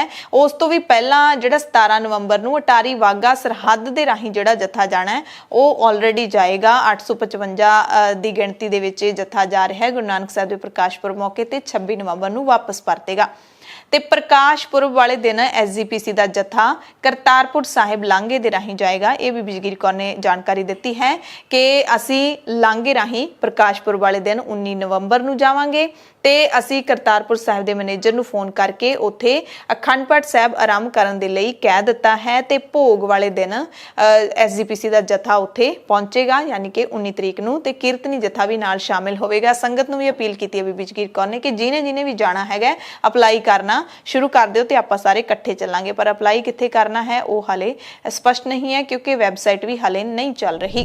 ਟੈਲੀਫੋਨ ਦੇ ਉੱਤੇ ਅਸੀਂ ਉਹਨਾਂ ਨੂੰ ਕਹਿ ਦਿੱਤਾ ਕਿ ਸ਼੍ਰੀ ਅਖੰਡ ਪਾਠ ਸਾਹਿਬ ਕੱਲ੍ਹ ਨੂੰ ਸ਼੍ਰੋਮਣੀ ਗੁਰਦੁਆਰਾ ਪ੍ਰਬੰਧਕ ਕਮੇਟੀ ਵੱਲੋਂ ਉੱਥੇ ਗੁਰੂ ਨਾਨਕ ਪੁਰਬ ਦਾ ਖੋਲ੍ਹਿਆ ਜਾਵੇ। ਕੱਲ੍ਹ ਨੂੰ ਸ਼੍ਰੀ ਅਖੰਡ ਪਾਠ ਸਾਹਿਬ ਸ਼ੁਰੂ ਹੋਣਗੇ ਤੇ 19 ਤਰੀਕ ਨੂੰ ਸਾਡਾ ਸ਼੍ਰੋਮਣੀ ਗੁਰਦੁਆਰਾ ਪ੍ਰਬੰਧਕ ਕਮੇਟੀ ਵੱਲੋਂ ਜਥਾ ਜਾਏਗਾ, ਜਿਸ 'ਚ ਕੀਰਤਨੀ ਜਥੇ ਜਾਣਗੇ। ਮੈਂ ਆਪ ਬਤੌਰ ਮੁੱਖ ਸੇਵਾਦਾਰ ਸ਼੍ਰੋਮਣੀ ਗੁਰਦੁਆਰਾ ਪ੍ਰਬੰਧਕ ਕਮੇਟੀ ਆਪਣੇ ਸਾਰੇ ਸਾਥੀਆਂ ਨੂੰ, ਮੈਂਬਰ ਸਾਹਿਬਾਨ ਜਾਂ ਸਾਰੇ ਅਧਿਕਾਰੀ ਜਾਂ ਜਿਨ੍ਹਾਂ ਨੇ ਜਾਣਾ ਹੋਵੇ ਉਹਨਾਂ ਨੂੰ ਨਾਲ ਲੈ ਕੇ ਜਾਵਾਂਗੇ। ਰਾਗੀ ਜਥੇ ਜਾਣਗੇ ਤੇ ਨਾਲ ਮੈਂ ਬੇਨਤੀ ਕਰਦੀ ਹੈ ਸਿੱਖ ਸੰਗਤ ਨੂੰ ਕਿ ਜਿਹਨੇ ਵੀ ਜਾਣਾ ਹੋਵੇ ਕਿਰਪਾ ਕਰੋ 19 ਤਰੀਕ ਵਾਸਤੇ ਤੁਸੀਂ ਅਪਲਾਈ ਕਰ ਦਿਓ ਤਾਂ ਜੋ ਆਪਾਂ ਸਾਰੇ ਇਕੱਠੇ ਹੋ ਕੇ ਜਾਈਏ, ਉੱਥੇ ਜਾ ਕੇ ਗੁਰੂ ਸਾਹਿਬ ਜੀ ਦੇ ਗੁਣ ਗਾਇਨ ਕਰੀਏ, ਧੰਨ ਗੁਰੂ ਨਾਨਕ ਸਾਹਿਬ ਜੀ ਦਾ ਸ਼ੁਕਰਾਨਾ ਕਰੀਏ, ਧੰਨ ਗੁਰੂ ਨਾਨਕ ਸਾਹਿਬ ਦੀ ਬਖਸ਼ਿਸ਼ ਲਈਏ। ਬੀਬੀ ਜਗੀਰ ਕੌਰ ਨੇ ਵੀ ਮੰਗ ਕੀਤੀ ਹੈ ਕਿ ਕਮੇਟੀ ਦੇ 177 ਜਾਂ 199 ਗੁਰਦੁਆਰੇ ਪਾਕਿਸਤਾਨ ਦੇ ਵਿੱਚ ਰਹਿ ਗਏ ਸੀ ਤੇ ਅਸੀਂ ਤਾਂ ਚਾਹੁੰਦੇ ਹਾਂ ਕਿ ਸਾਰੇ ਗੁਰੂ ਘਰਾਂ ਦੇ ਖੁੱਲੇ ਦਰਸ਼ਨ ਦੇਦਾਰਿਆਂ ਦੇ ਲਈ ਸਾਰੇ ਬਾਰਡਰ ਨੇ ਜਿਹੜੇ ਉਹ ਖੋਲ ਦਿੱਤੇ ਜਾਣ। ਸਿੱਖ ਸੰਗਤ ਨੂੰ ਖੁੱਲੀ ਸੇਵਾ ਜਿਹੜੀ ਗੁਰਧਾਮਾਂ ਦੀ, ਪਾਕਿਸਤਾਨ ਸਥਿਤ ਗੁਰਧਾਮਾਂ ਦੀ, ਉਹ ਦਿੱਤੀ ਜਾਵੇ। ਅਸੀਂ ਤੇ ਚਾਹੁੰਦੇ ਕਿ ਬਾਰਡਰ ਖੋਲੀ ਜਾਣ, ਇਸ ਸਿੱਖ ਸੰਗਤ ਨੂੰ ਖੁੱਲੀ ਸੇਵਾ ਦਿੱਤੀ ਜਾਵੇ ਤੇ ਉੱਥੇ ਜਾ ਕੇ ਅਸੀਂ ਸੇਵਾ ਕਰ ਸਕੀਏ। ਭਾਵੇਂ ਪ੍ਰਬੰਧ ਉੱਥੋਂ ਦੀ ਮੈਨੇਜਿੰਗ ਕਮੇਟੀ ਕਰੇ, ਸਾਨੂੰ ਕੋਈ ਇਤਰਾਜ਼ ਨਹੀਂ, ਕਿਉਂਕਿ ਜੇ ਉਹਨਾਂ ਨੇ ਬਣਾ ਹੀ ਲਈ ਹੈ ਹੁਣ ਗੁਰਦੁਆਰਾ ਪ੍ਰਬੰਧਕ ਕਮੇਟੀ, ਸਾਨੂੰ ਇਤਰਾਜ਼ ਕਾਹਦਾ। ਪਰ ਉਹ ਇਸੇ ਕਰਕੇ ਨਹੀਂ ਨਾ ਖੁੱਲ੍ਹਦੇ ਕਿ ਸੰਗਤ ਨਹੀਂ, ਉੱਥੇ ਸੰਗਤ ਘੱਟ ਹੈ। ਜੇ ਸੰਗਤ ਆਵੇਗੀ ਜਾਵੇਗੀ, ਰੌਣਕਾਂ ਲੱਗੀਆਂ ਰਹਿਣਗੀਆਂ ਤਾਂ ਫਿਰ ਆਪਣੇ ਆਪ ਹੀ ਗੁਰਦੁਆਰੇ ਚੱਲਣਗੇ। ਗੁਰਦੁਆਰੇ ਚਲਾਉਣ ਵਾਸਤੇ ਸੰਗਤ ਦੀ ਲੋੜ ਹੈ। ਮੈਂ ਸਮਝਦੀ ਹੈ ਕਿ ਸੰਗਤ ਦਾ ਲਾਂਘਾ ਜਿਸ ਤਰ੍ਹਾਂ ਇਹ ਖੁੱਲ੍ਹਿਆ, ਕਿਤੇ ਇਹ ਦਰਸ਼ਨਾਂ ਵਾਸਤੇ ਸਾਰਿਆਂ ਨੂੰ ਖੁੱਲ੍ਹ ਜਾਇਆ ਕਰਨ ਤੇ ਉੱਥੇ ਤੇ ਫਿਰ ਸਾਨੂੰ ਕੋਈ ਘਾਟਾ ਹੀ ਨਹੀਂ ਰਹਿ ਜੇ, ਸਾਰੇ ਗੁਰਦੁਆਰੇ ਜਾ ਕੇ ਦਰਸ਼ਨ ਕਰ ਸਕਣ। ਸੋ ਪਾਕਿਸਤਾਨ ਸਰਕਾਰ ਨੂੰ ਜਿੱਥੇ ਅਸੀਂ ਬੇਨਤੀ ਤਾਂ ਹੀ ਕਰ ਸਕਦੇ ਹਾਂ ਜੇ ਪਹਿਲਾਂ ਇੱਥੋਂ ਜਾਣ ਦੀ ਇਜਾਜ਼ਤ ਹੋਵੇ। ਜੇ ਜਾਣ ਦੀ ਇਜਾਜ਼ਤ ਨਾ ਹੋਵੇ ਤੇ ਸਾਰੇ ਗੁਰਦੁਆਰੇ ਇਸ ਲਈ ਬੰਦ ਹੈ ਨਾ ਕਿ ਉੱਥੇ ਸਿੱਖ ਸ਼ਰਧਾਲੂ ਘੱਟ ਹੁੰਦੇ। ਜੇ ਉਹ ਗੁਰਦੁਆਰਿਆਂ ਦੇ ਵਿੱਚ ਜਾਣਗੇ ਤਾਂ ਹੀ ਗੁਰਦੁਆਰੇ ਚੱਲਣਗੇ, ਇਹ ਤੇ ਚੱਲ ਹੀ ਨਹੀਂ ਸਕਦੇ। ਡੀਐਸਜੀਐਮਸੀ ਦੇ ਸਾਬਕਾ ਪ੍ਰਧਾਨ ਮਨਜਿੰਦਰ ਸਿੰਘ ਸਿਰਸਾ ਨੇ ਵੀ ਕੇਂਦਰ ਸਰਕਾਰ ਦੇ ਇਸ ਫੈਸਲੇ ਦਾ ਸਵਾਗਤ ਕੀਤਾ। ਉਹਨਾਂ ਕਿਹਾ ਕਿ ਲੰਬੇ ਸਮੇਂ ਤੋਂ ਸਿੱਖਾਂ ਦੀ ਇਹ ਮੰਗ ਸੀਗੀ ਕਿ ਲਾਂਘਾ ਮੁੜ ਤੋਂ ਖੋਲ੍ਹਿਆ ਜਾਵੇ ਤੇ ਬਹੁਤ ਵੱਡੀ ਰਾਹਤ ਤੇ ਖੁਸ਼ਖਬਰੀ ਹੈ। ਚਾਹੇ ਕਹਿੰਦੇ ਦੇਰ ਨਾਲ ਮਿਲੀ ਹੈ ਇਹ, ਪਰ ਖੁਸ਼ਖਬਰੀ ਤਾਂ ਖੁਸ਼ਖਬਰੀ ਹੁੰਦੀ ਹੈ। ਦੇਖੋ ਜੀ, ਜਦੋਂ ਹੀ ਖੁਸ਼ਖਬਰੀ ਆ ਜੀ ਉਦੋਂ ਹੀ ਖੁਸ਼ਖਬਰੀ ਹੁੰਦੀ ਆ। ਉਹ ਖੁਸ਼ਖਬਰੀ ਕਦੀ ਲੇਟ ਨਹੀਂ ਹੁੰਦੀ। ਸੋ ਅੱਜ ਸਾਡੇ ਲਈ ਅੱਜ ਵੀ ਜਿਹੜੀ ਆਈ ਆ ਇਹ ਵੀ ਖੁਸ਼ਖਬਰੀ ਆ, ਲੇਟ ਸਹੀ ਪਰ ਖੁਸ਼ਖਬਰੀ ਤੇ ਖੁਸ਼ਖਬਰੀ ਹੀ ਰਹੂਗੀ। ਸਾਡੇ ਵਾਸਤੇ ਤੇ ਬਹੁਤ ਚਾਅ ਤੇ ਉਤਸ਼ਾਹ ਦੀ ਗੱਲ ਆ। ਔਰ ਕਿਉਂਕਿ ਲੰਬੇ ਸਮੇਂ ਤੋਂ ਸਾਰੇ ਹੀ ਦੇਸ਼ ਭਰ ਦੇ ਸਿੱਖਾਂ ਦੀ ਇਹ ਮੰਗ ਸੀਗੀ ਔਰ ਗੁਰੂ ਨਾਨਕ ਨਾਮ ਲੇਵਾ ਸੰਗਤ ਦੀ ਇਹ ਮੰਗ ਸੀਗੀ ਕਿ ਗੁਰੂ ਨਾਨਕ ਦੇਵ ਪਾਤਸ਼ਾਹ ਜੀ ਦੇ ਪਵਿੱਤਰ ਸਥਾਨਾਂ ਦੇ ਰਸਤੇ ਖੋਲੇ ਜਾਣ। ਸੋ ਕਰਤਾਰਪੁਰ ਲਾਂਘਾ ਖੁੱਲਣ ਦੇ ਨਾਲ ਉਹ ਸ਼ਰਧਾਲੂ ਜਿਹੜੇ ਬਹੁਤ ਲੰਬੇ ਸਮੇਂ ਤੋਂ ਇੰਤਜ਼ਾਰ ਕਰ ਰਹੇ ਸੀ ਦਰਸ਼ਨ ਦਿਦਾਰਿਆਂ ਦੇ, ਉਹਨਾਂ ਦੀਆਂ ਮਨੋਕਾਮਨਾ ਪੂਰੀਆਂ ਹੋ ਸਕਣਗੀਆਂ। ਸੋ ਮੈਂ ਤਾਂ ਫਿਰ ਇੱਕ ਵਾਰ ਵਧਾਈ ਵੀ ਦਿੰਦਾ ਤੇ ਧੰਨਵਾਦ ਵੀ ਕਰਦਾ। ਸਾਡੇ 175 ਲੋਕ ਗਏ ਨੇ ਜਿਹੜੇ ਕਿ ਕਰਤਾਰਪੁਰ ਸਾਹਿਬ ਜਾਣਗੇ, ਲੇਕਿਨ ਉਹ ਵਾਇਆ ਪਾਕਿਸਤਾਨ ਕਰਤਾਰਪੁਰ ਸਾਹਿਬ ਜਾਣਗੇ ਤੇ ਉਹ ਅੱਜ ਇੱਥੋਂ ਰਵਾਨਾ ਹੋਏ ਨੇ। ਕੱਲ ਸਵੇਰੇ ਉਹ ਐਂਟਰ ਕਰਨਗੇ ਔਰ ਪਹਿਲਾਂ ਲਾਹੌਰ ਔਰ ਫਿਰ ਨਨਕਾਣਾ ਸਾਹਿਬ, ਪੰਜਾ ਸਾਹਿਬ ਔਰ ਫਿਰ ਕਰਤਾਰਪੁਰ ਸਾਹਿਬ ਜਾਣਗੇ। ਹੁਣ ਗੱਲ ਕਰਦੇ ਹਾਂ ਸਿਆਸੀ ਲੀਡਰਾਂ ਦੀ। ਸਭ ਤੋਂ ਪਹਿਲਾਂ ਨਵਜੋਤ ਸਿੰਘ ਸਿੱਧੂ ਦੀ ਗੱਲ ਕਰਾਂਗੇ, ਜਿਹੜੇ ਕਿ 2019 ਦੇ ਵਿੱਚ ਜਦੋਂ ਲਾਂਘਾ ਖੁੱਲਿਆ ਸੀ ਤਾਂ ਇੱਕ ਅਹਿਮ ਕੜੀ ਮੰਨੇ ਗਏ ਨਵਜੋਤ ਸਿੰਘ ਸਿੱਧੂ। ਹਾਲਾਂਕਿ ਸਿੱਖ ਸੰਗਤ ਮੰਨਦੀ ਹੈ ਕਿ 70 ਸਾਲਾਂ ਦੀਆਂ ਅਰਦਾਸਾਂ ਤੋਂ ਬਾਅਦ ਗੁਰੂ ਨਾਨਕ ਸਾਹਿਬ ਨੇ ਆਪ ਮਿਹਰਾਂ ਕੀਤੀਆਂ ਨੇ ਤੇ ਲਾਂਘਾ ਜਿਹੜਾ ਇਹ ਖੁੱਲ ਗਿਆ ਹੈ। ਸਰਹੱਦਾਂ ਨੇ ਜਿਹੜੀਆਂ ਉਹ ਤੋੜ ਦਿੱਤੀਆਂ ਗਈਆਂ ਨੇ, ਖੁੱਲੇ ਦਰਸ਼ਨ ਦੀਦਾਰੇ ਸੰਗਤ ਨੂੰ ਮਿਲ ਗਏ ਨੇ। ਖੈਰ, ਨਵਜੋਤ ਸਿੰਘ ਸਿੱਧੂ ਨੇ ਕੇਂਦਰ ਸਰਕਾਰ ਦੇ ਇਸ ਫੈਸਲੇ ਦਾ ਸਵਾਗਤ ਕੀਤਾ ਹੈ ਤੇ ਕਿਹਾ ਕਿ ਬੇਅੰਤ ਸੰਭਾਵਨਾਵਾਂ ਦੇ ਲਾਂਘੇ ਦਾ ਮੁੜ ਖੁੱਲਣਾ ਨਾਨਕ ਨਾਮ ਲੇਵਾ ਸੰਗਤ ਦੇ ਲਈ ਅਨਮੋਲ ਤੋਹਫਾ ਹੈ। ਮਹਾਨ ਗੁਰੂ ਦਾ ਲਾਂਘਾ ਸਦਾ ਲਈ ਖੁੱਲਾ ਰਹੇ, ਗੁਰੂ ਦੀ ਮਿਹਰ ਰਹੇ, ਉਹਨਾਂ ਨੇ ਅਰਦਾਸ ਕੀਤੀ। ਸਿੱਧੂ ਨੇ ਕੇਂਦਰ ਸਰਕਾਰ ਨੂੰ ਡੇਰਾ ਬਾਬਾ ਨਾਨਕ ਵਿਖੇ ਦਰਸ਼ਨੀ ਸਥਲ ਮੁੜ ਤੋਂ ਸਥਾਪਿਤ ਕਰਨ ਦੀ ਵੀ ਆਪਣੀ ਅਪੀਲ ਹੈ ਜਿਹੜੀ ਉਹ ਦੁਹਰਾਈ ਹੈਗੀ ਹੈ। ਸਿੱਧੂ ਨੇ ਕਿਹਾ ਕਿ ਦਰਸ਼ਨੀ ਸਥਲ ਦਾ 100 ਮੀਟਰ ਦਾ ਵੱਡਾ ਤੇ 60 ਮੀਟਰ ਉੱਚਾ ਚਬੂਤਰਾ ਬਣਾਇਆ ਜਾਣਾ ਚਾਹੀਦਾ। ਜਿਹੜੀ ਸੰਗਤ ਕੋਲ ਪਾਸਪੋਰਟ ਨਹੀਂ ਹੈ ਉਹ ਇੱਥੇ ਖੜ ਕੇ ਤਾਂ ਦਰਸ਼ਨ ਕਰ ਸਕੇ। ਦੂਰਬੀਨਾਂ ਲਾਉਣ ਦੀ ਉਹਨਾਂ ਨੇ ਮੰਗ ਕੀਤੀ। ਸਿੱਧੂ ਨੇ ਕਿਹਾ ਕਿ ਅਥਾਰਟੀ ਆਫ ਇੰਡੀਆ ਨੇ ਪਿਛਲੇ 1.5 ਸਾਲ ਪਹਿਲਾਂ ਵਾਅਦਾ ਵੀ ਕੀਤਾ ਸੀ ਇੱਥੇ ਜਿਹੜਾ ਹੈਗਾ ਦਰਸ਼ਨੀ ਸਥਲ ਬਣਾਉਣ ਦਾ, ਤੇ ਮੈਂ ਇਸ ਦੇ ਲਈ ਅਪੀਲ ਵੀ ਕਰਾਂਗਾ। ਬੇਸ਼ਕੀਮਤ ਤੋਹਫਾ ਸਾਰੀ ਹਿਊਮੈਨਿਟੀ, ਜਗਤ ਗੁਰੂ ਸੀ, ਤੁਸੀਂ ਕਿਤੇ ਰਿਸਟ੍ਰਿਕਟ ਨਹੀਂ ਕਰ ਸਕਦੇ। ਚਾਨਣ ਮਨਾਰੇ ਨੇ, ਸਾਰੀ ਦੁਨੀਆ ਦੇ ਚਾਨਣ ਮਨਾਰੇ ਨੇ, ਔਰ ਮੈਂ ਸ਼ਲਾਘਾ ਕਰਦਾ ਸਰਕਾਰ ਦੀ ਜਿਨ੍ਹਾਂ ਨੇ ਖੋਲਿਆ। ਕੁਝ ਚੀਜ਼ਾਂ ਪੋਲਿਟਿਕਸ ਤੋਂ ਬਹੁਤ ਉੱਤੇ ਹੁੰਦੀਆਂ ਨੇ, ਕੁਝ ਚੀਜ਼ਾਂ ਪਾਰਟੀਆਂ ਤੋਂ ਵੀ ਬਹੁਤ ਉੱਤੇ ਹੁੰਦੀਆਂ ਨੇ। ਇਹ ਰਸਤਾ ਅਸੰਖਿਅ ਸੰਭਾਵਨਾਵਾਂ ਦਾ ਰਸਤਾ ਹੈ। It is a corridor of infinite possibilities. ਵੇਖੋ ਮੈਂ ਇੱਕ ਨਿਮਾਣਾ ਸਿੱਖ ਹੋ ਕੇ ਅਪਲਾਈ ਜ਼ਰੂਰ ਕਰਾਂਗਾ। ਜੇ ਉਸ ਲਾਈਨ ਦੇ ਵਿੱਚ ਮੇਰਾ ਨੰਬਰ ਲੱਗਿਆ ਤੇ ਮੈਂ ਆਪਣੇ ਆਪ ਨੂੰ ਵਡਭਾਗੀ ਸਮਝਾਂਗਾ। ਹੁਣ ਵਾਰੀ ਆਉਂਦੀ ਹੈ ਪੰਜਾਬ ਦੇ ਮੁੱਖ ਮੰਤਰੀ ਚਰਨਜੀਤ ਸਿੰਘ ਚੰਨੀ ਦੀ। ਮੁੱਖ ਮੰਤਰੀ ਚੰਨੀ ਨੇ ਵੀ ਇਹੀ ਕਿਹਾ ਹੈ, ਕਹਿੰਦੇ ਮੈਂ ਮਿਲਣ ਗਿਆ ਸੀ ਖਾਸ ਤੌਰ ਤੇ ਕੇਂਦਰ ਸਰਕਾਰ ਨੂੰ, ਪ੍ਰਧਾਨ ਮੰਤਰੀ ਨੂੰ, ਗ੍ਰਹਿ ਮੰਤਰੀ ਨੂੰ ਲਾਂਘਾ ਖੋਲਣ ਦੀ ਮੈਂ ਮੰਗ ਕੀਤੀ ਸੀ ਤੇ ਉਹਨਾਂ ਨੇ ਹੁਣ ਸਾਡੀ ਮੰਗ ਨੂੰ ਮੰਨਦਿਆਂ ਹੋਇਆਂ ਲਾਂਘਾ ਖੋਲ ਦਿੱਤਾ ਹੈ ਤੇ ਮੈਂ ਮੋਦੀ ਸਰਕਾਰ ਦਾ ਧੰਨਵਾਦ ਕਰਦਾ ਹਾਂ। ਚੰਨੀ ਨੇ ਇਹ ਵੀ ਕਿਹਾ ਕਿ ਪਹਿਲੇ ਜਥੇ ਦੇ ਵਿੱਚ ਸਾਰੀ ਜਿਹੜੀ ਪੰਜਾਬ ਦੀ ਕੈਬਨਿਟ ਹੈ ਉਹ ਦਰਸ਼ਨ ਕਰਨ ਦੇ ਲਈ ਜਾਵੇਗੀ। ਬਹੁਤ ਹੀ ਮੁਬਾਰਕ ਮੌਕਾ ਹੈ ਕਿ ਕੋਰੀਡੋਰ ਦੁਬਾਰੇ ਖੁੱਲ ਰਿਹਾ। ਸਿੱਖਾਂ ਕੌਮ ਦੀ ਜਿਹੜੀ ਅਰਦਾਸ ਹੈ ਉਹ ਪੂਰੀ ਹੋ ਰਹੀ ਹੈ। ਮੈਂ ਬਤੌਰ ਮੁੱਖ ਮੰਤਰੀ, ਪ੍ਰਧਾਨ ਮੰਤਰੀ ਜੀ ਤੇ ਹੋਮ ਮਿਨਿਸਟਰ ਉਹਨਾਂ ਨੂੰ ਮਿਲਣ ਗਿਆ ਸੀ। ਖਾਸ ਤੌਰ ਤੇ ਇਹ ਬੇਨਤੀ ਕੀਤੀ ਸੀ ਤੇ ਉਹਨਾਂ ਨੇ ਕੋਰੀਡੋਰ ਖੋਲ੍ਹਣ ਦਾ ਐਲਾਨ ਕੀਤਾ। ਮੈਂ ਉਹਨਾਂ ਦਾ ਬੜਾ ਧੰਨਵਾਦ ਕਰਦਾ।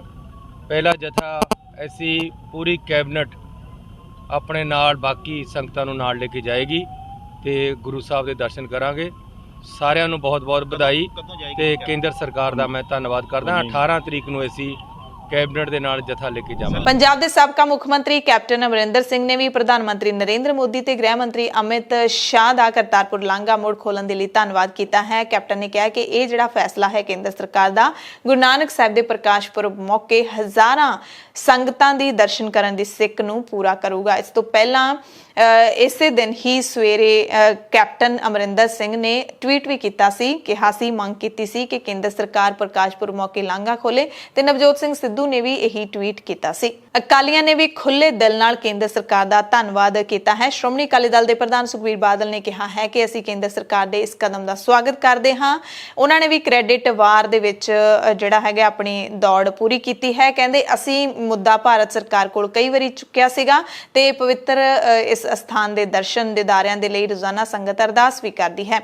ਹਰਸਿਮਰਤ ਕੌਰ ਬਾਦਲ ਨੇ ਵੀ ਕਿਹਾ ਕਿ ਅਸੀਂ ਪ੍ਰਕਾਸ਼ ਪੁਰਬ ਦੇ ਸ਼ੁਭ ਮੌਕੇ ਤੋਂ ਪਹਿਲਾਂ ਕਰਤਾਰਪੁਰ ਸਾਹਿਬ ਦਾ ਲਾਂਘਾ ਮੋੜ ਖੋਲਣ ਦੇ ਕਦਮ ਦਾ ਤਹਿ ਦਿਲ ਤੋਂ ਸਵਾਗਤ ਕਰਦੇ ਹਾਂ। ਸਿੱਖ ਸੰਗਤਾਂ ਦੇ ਵੱਲੋਂ ਕੀਤੀ ਗਈ ਸਮੂਹਿਕ ਅਰਦਾਸ ਆਖਿਰਕਾਰ ਗੁਰੂ ਸਾਹਿਬ ਨੇ ਸੁਣ ਲਈ ਹੈ ਤੇ ਹੁਣ ਅਸੀਂ ਸਾਰੇ ਪਵਿੱਤਰ ਸਥਾਨ ਦੇ ਦਰਸ਼ਨ ਦੀਦਾਰੇ ਖੁੱਲੇ ਤੌਰ ਤੇ ਕਰ ਸਕਦੇ ਹਾਂ। ਬੜੀ ਖੁਸ਼ੀ ਹੈ ਕਿ ਕਰਤਾਰਪੁਰ ਸਾਹਿਬ ਦਾ ਲਾਂਘਾ ਖੁੱਲ ਰਿਹਾ। ਮੈਂ ਵੀ ਲਗਾਤਾਰ ਪ੍ਰਧਾਨ ਮੰਤਰੀ ਨੂੰ ਚਿੱਠੀਆਂ ਲਿਖੀਆਂ, ਹਰਸਿਮਰਤ ਕੌਰ ਬਾਦਲ ਨੇ ਵੀ ਪਾਰਲੀਮੈਂਟ 'ਚ ਉਠਾਇਆ, ਤਾਂ ਚੰਗਾ ਹੈ ਹੁਣ ਖੁੱਲ ਰਿਹਾ।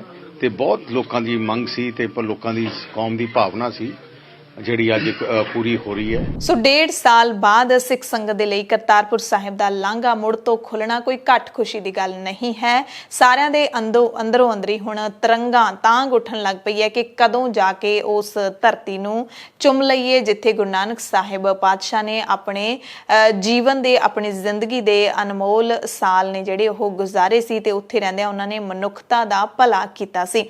ਸੋ ਸਾਰੇ ਇੱਥੇ ਲੀਡਰ ਨੇ ਜਿਹੜੇ ਉਹ ਸਿਆਸੀ ਲਾਹਾ ਲੈ ਰਹੇ ਨੇ, ਪਰ ਸਿੱਖਾਂ ਚੋਂ ਬਹੁਤੇ ਜਾਗਰੂਕ ਨੌਜਵਾਨ ਇਹ ਵੀ ਮੰਨਦੇ ਨੇ ਕਿ ਲਾਂਘਾ ਖੁੱਲਣਾ ਸੱਚੇ ਪਾਤਸ਼ਾਹ ਦੀ ਰਜ਼ਾ ਹੈ ਜਿਸ ਨੇ ਇਹ ਬਿੱਧ ਬਣਾਈ ਹੈ। ਪਹਿਲਾਂ ਵੀ ਲਾਂਘਾ ਖੁੱਲਿਆ, ਅਰਦਾਸਾਂ ਕਰਕੇ ਖੁੱਲਿਆ, ਪਰ ਕੋਈ ਨਾ ਕੋਈ ਬਿੱਧ ਹੈ ਜਿਹੜੀ ਉਹ ਜ਼ਰੂਰ ਬਣਦੀ ਹੈ। ਤੇ ਕਈ ਜਣੇ ਮੰਨਦੇ ਨੇ ਕਿ ਬਦਲ ਰਹੇ ਹਾਲਾਤਾਂ ਦੇ ਵਿੱਚ 2019 ਵਾਂਗ ਇੰਡੀਆ ਤੇ ਬੀਜੇਪੀ ਸਰਕਾਰ ਦੀ ਮਜਬੂਰੀ ਬਣੀ ਹੈ। ਬੀਜੇਪੀ ਸਿਆਸੀ ਲਾਹਾ ਲੈਣ ਦੀ ਪੂਰੀ ਤਾਕ ਦੇ ਵਿੱਚ ਹੈ ਤੇ ਇਹ ਸਵਾਲ ਜਿਹੜਾ ਜ਼ਰੂਰ ਉੱਠਦਾ ਹੈ ਕੇਂਦਰ ਸਰਕਾਰ ਦੇ ਮੂਹਰੇ ਕਿ 1.5 ਸਾਲ ਲੰਘੇ ਨੂੰ ਫालतू ਬੰਦ ਕਿਉਂ ਰੱਖਿਆ ਗਿਆ। ਹਾਲਾਂਕਿ ਕੁਝ ਮਹੀਨੇ ਕਰੋਨਾ ਦਾ ਕਹਿਰ ਵੀ ਸੀ, ਪਾਕਿਸਤਾਨ ਨੇ ਵੀ ਪਾਬੰਦੀਆਂ ਲਾ ਦਿੱਤੀਆਂ ਸੀ, ਪਰ ਪਾਕਿਸਤਾਨ ਕਈ ਮਹੀਨੇ ਪਹਿਲਾਂ ਮੁੜ ਤੋਂ ਪੇਸ਼ਕਸ਼ ਕਰ ਚੁੱਕਿਆ, ਕਈ ਵਾਰੀ ਕਰ ਚੁੱਕਿਆ ਕਿ ਲਾਂਘਾ ਖੋਲ ਦਿਓ।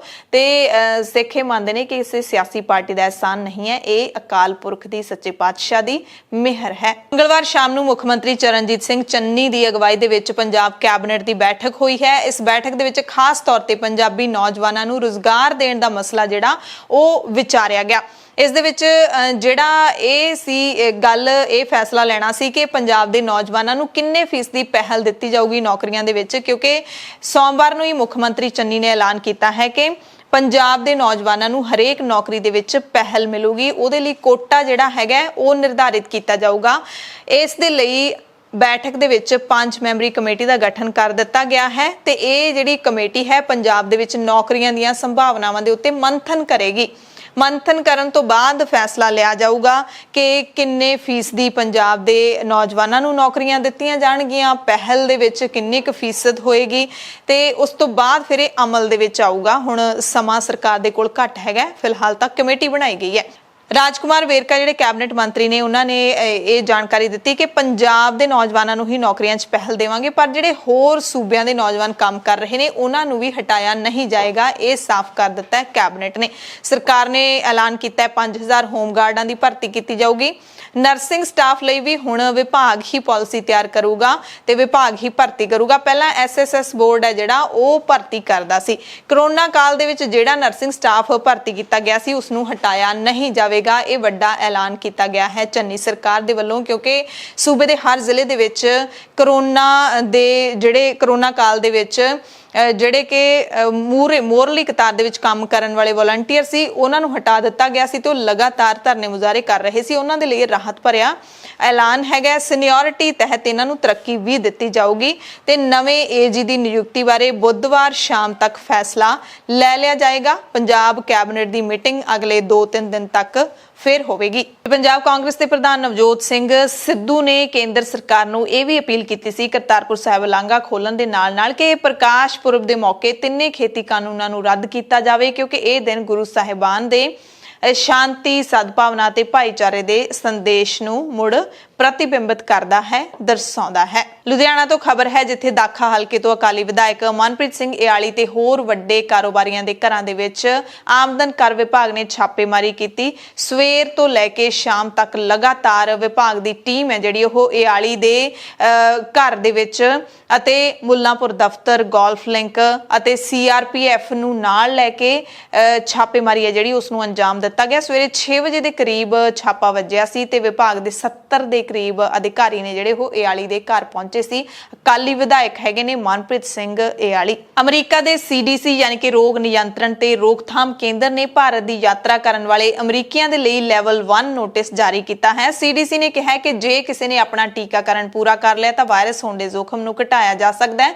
CDC ਨੇ ਆਪਣੇ ਸਿਹਤ ਯਾਤਰਾ ਨੋਟਿਸ ਲੈਵਲ 1 ਦੇ ਵਿੱਚ ਕਿਹਾ ਹੈ ਕਿ ਜੇ ਤੁਸੀਂ FDA ਯਾਨੀ ਕਿ ਫੂਡ ਐਂਡ ਡਰੱਗ ਐਡਮਿਨਿਸਟ੍ਰੇਸ਼ਨ ਵੱਲੋਂ ਅਧਿਕਾਰਿਤ ਵੈਕਸੀਨ ਦੀਆਂ ਸਾਰੀਆਂ ਖੁਰਾਕਾਂ ਲਈਆਂ ਨੇ ਤਾਂ ਤੁਹਾਨੂੰ COVID-19 ਹੋਣ ਦਾ ਖਤਰਾ ਘਟ ਰਿਹਾ ਹੈ। ਇਸ ਲਈ ਹੁਣ ਭਾਰਤ ਦੀ ਯਾਤਰਾ ਕਰਨ ਵਾਲੇ ਪੂਰਾ ਟੀਕਾਕਰਨ ਕਰਵਾਉਣ ਅਤੇ ਭਾਰਤ ਵਿੱਚ ਕੋਵਿਡ ਬਾਰੇ ਜਾਰੀ ਸ਼ਰਤਾਂ ਦੀ ਪਾਲਣਾ ਕਰਨ। ਸੋ ਇਹ ਸਿਹਤ ਨੋਟਿਸ ਹੈ ਜਿਹੜਾ ਉਹ ਜਾਰੀ ਕੀਤਾ ਹੈ ਅਮਰੀਕਾ ਦੇ CDC ਨੇ ਭਾਰਤ ਦੀ ਯਾਤਰਾ ਕਰਨ ਵਾਲਿਆਂ ਦੇ ਲਈ ਲੈਵਲ 1 COVID-19 ਸਿਹਤ ਨੋਟਿਸ। ਸੁਪਰੀਮ ਕੋਰਟ ਨੇ ਪੰਜਾਬ ਦੇ ਵਿੱਚ DGP ਦੀ ਨਿਯੁਕਤੀ ਦੇ ਖਿਲਾਫ ਜਿੰਨੀਆਂ ਵੀ ਅਪੀਲਾਂ ਦਾਇਰ ਸੀ ਸਾਰੀਆਂ ਨੂੰ ਖਾਰਿਜ ਕਰ ਦਿੱਤਾ ਹੈ। ਦਿਨਕਰ ਗੁਪਤਾ ਦੀ ਪੰਜਾਬ ਪੁਲਿਸ ਦੇ DGP ਵਜੋਂ ਨਿਯੁਕਤੀ ਨੂੰ ਬਰਕਰਾਰ ਰੱਖਣ ਅਤੇ ਪੰਜਾਬ ਤੇ ਹਰਿਆਣਾ ਹਾਈ ਕੋਰਟ ਦੇ ਹੁਕਮਾਂ ਦੇ ਖਿਲਾਫ ਦਾਇਰ ਅਪੀਲਾਂ ਨੂੰ ਸੁਪਰੀਮ ਕੋਰਟ ਨੇ ਰੱਦ ਕਰ ਦਿੱਤਾ ਹੈ। ਜਸਟਿਸ L ਨਾਗੇਸ਼ਵਰ ਰਾਓ ਦੇ ਬੈਂਚ ਨੇ ਭਾਰਤੀ ਪੁਲਿਸ ਸੇਵਾ ਯਾਨੀ ਕਿ IPS ਅਧਿਕਾਰੀਆਂ ਸਿਧਾਰਥ ਚੱਟੋਪਾਧਿਆਏ ਅਤੇ ਮੁਹੰਮਦ ਮੁਸਤਫਾ ਦੀਆਂ ਅਪੀਲਾਂ ਨੂੰ ਖਾਰਿਜ ਕਰ ਦਿੱਤਾ ਹੈ। ਸੁਪਰੀਮ ਕੋਰਟ ਨੇ ਇਸ ਮਾਮਲੇ ਦੇ ਵਿੱਚ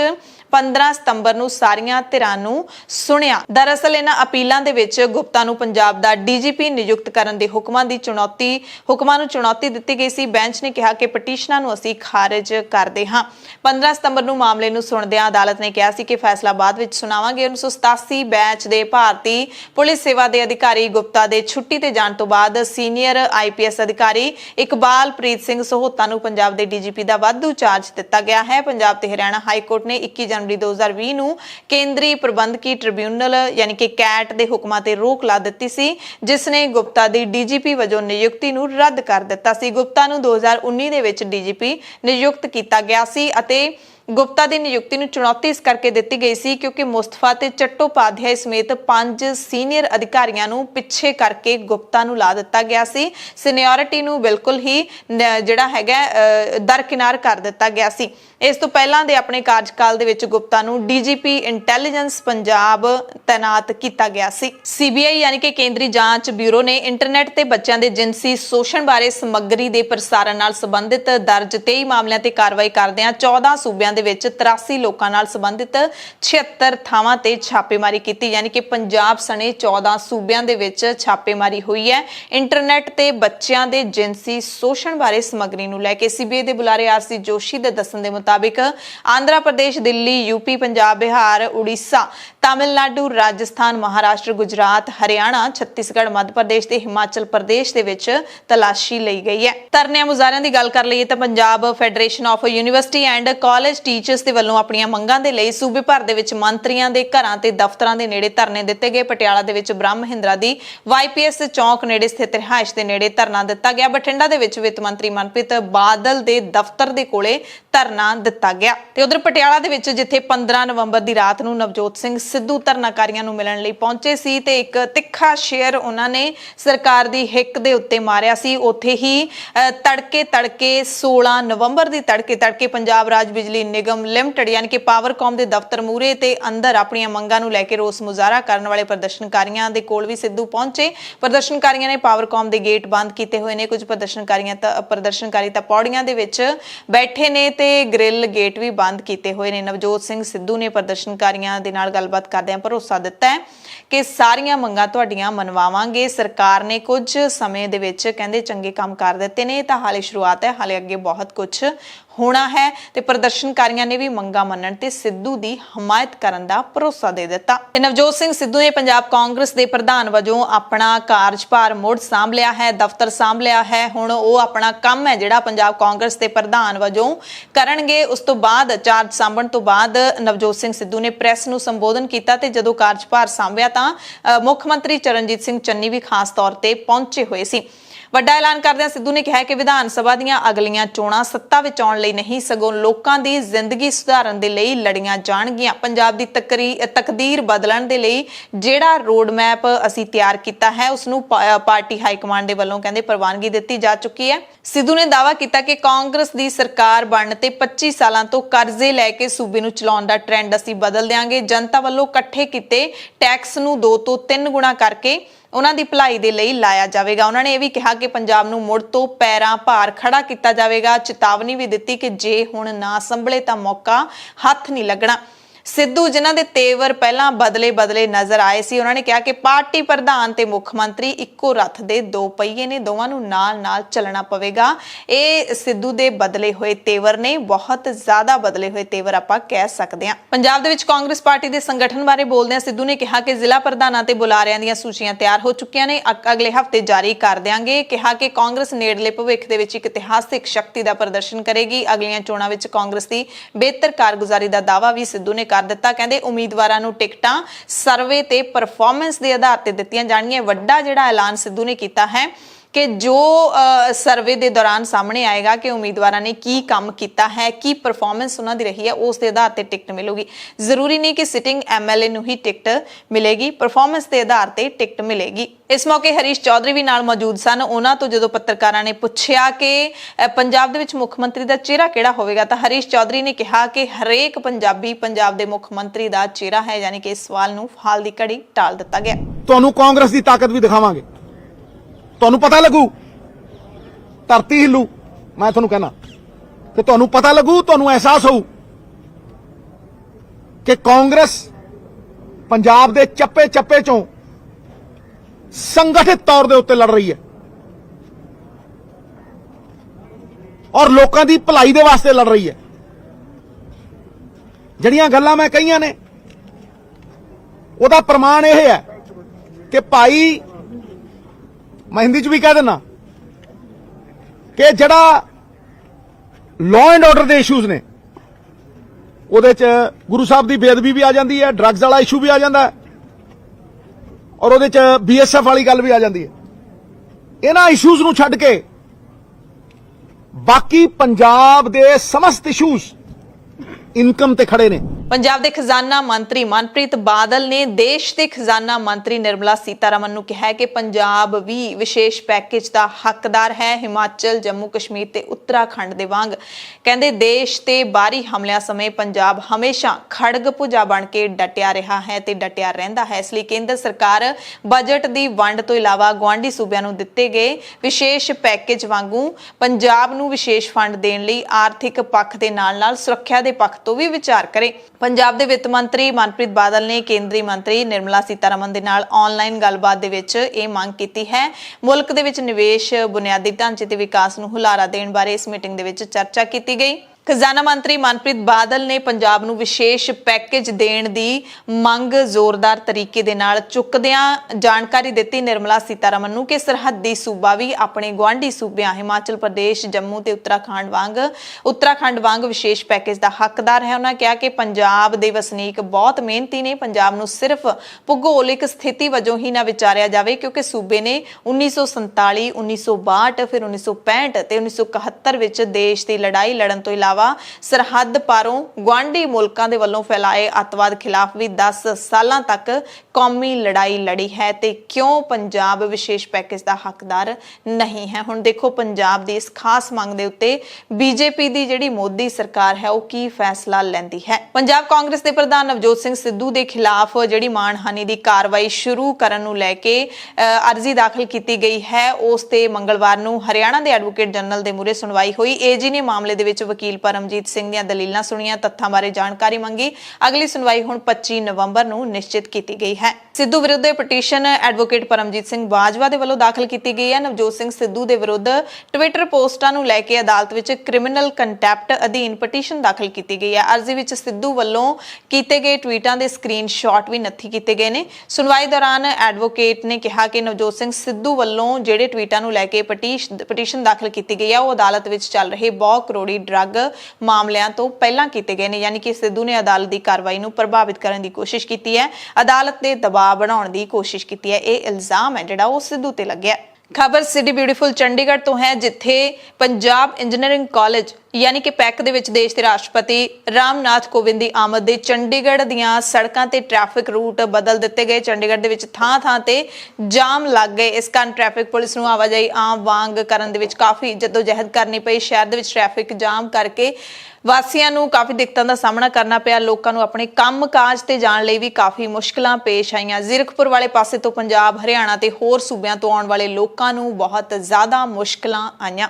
ਪੰਜਾਬ ਯੂਨੀਵਰਸਿਟੀ ਚੰਡੀਗੜ੍ਹ ਦੇ ਨਾਲ ਜੁੜੀ ਖਾਸ ਖਬਰ ਹੈ ਕਿ ਯੂਨੀਵਰਸਿਟੀ ਦੇ ਸਿਰ ਚੰਡੀਗੜ੍ਹ ਨਗਰ ਨਿਗਮ ਦੀ 22 ਕਰੋੜ ਦੀ ਦੇਣਦਾਰੀ ਖੜੀ ਹੈ। ਯਾਨੀ ਕਿ ਪੰਜਾਬ ਯੂਨੀਵਰਸਿਟੀ ਚੰਡੀਗੜ੍ਹ ਨੇ ਨਗਰ ਨਿਗਮ ਨੂੰ 22 ਕਰੋੜ ਰੁਪਏ ਦੇਣੇ ਨੇ। ਪੰਜਾਬ ਯੂਨੀਵਰਸਿਟੀ ਵੱਲੋਂ ਪ੍ਰਾਪਰਟੀ ਟੈਕਸ ਨਹੀਂ ਭਰਿਆ ਗਿਆ, ਜਿਸ ਦੀ ਰਕਮ 22 ਕਰੋੜ ਬਣ ਚੁੱਕੀ ਹੈ ਤੇ ਚੰਡੀਗੜ੍ਹ ਨਗਰ ਨਿਗਮ ਨੇ ਯੂਨੀਵਰਸਿਟੀ ਨੂੰ 22 ਕਰੋੜ ਜਮ੍ਹਾਂ ਨਾ ਕਰਵਾਉਣ ਦੀ ਸੂਰਤ ਦੇ ਵਿੱਚ ਮਿਊਜ਼ਿਕ ਫੇਸ ਕਰਨ ਦੀ ਚੇਤਾਵਨੀ ਦਿੱਤੀ ਹੈ। ਯਾਨੀ ਕਿ ਹਾਲਾਤਾਂ ਦਾ ਸਾਹਮਣਾ ਕਰਨ ਦੀ ਚੇਤਾਵਨੀ ਦੇ ਦਿੱਤੀ ਹੈ। ਚੰਡੀਗੜ੍ਹ ਦੇ ਇਤਿਹਾਸ ਦੇ ਵਿੱਚ ਪਹਿਲੀ ਵਾਰੀ ਹੈ ਜਦੋਂ ਕਿਸੇ ਅਦਾਰੇ ਵੱਲ ਪ੍ਰਾਪਰਟੀ ਟੈਕਸ ਦੀ ਇੰਨੀ ਵੱਡੀ ਰਕਮ ਖੜੀ ਹੋਵੇ।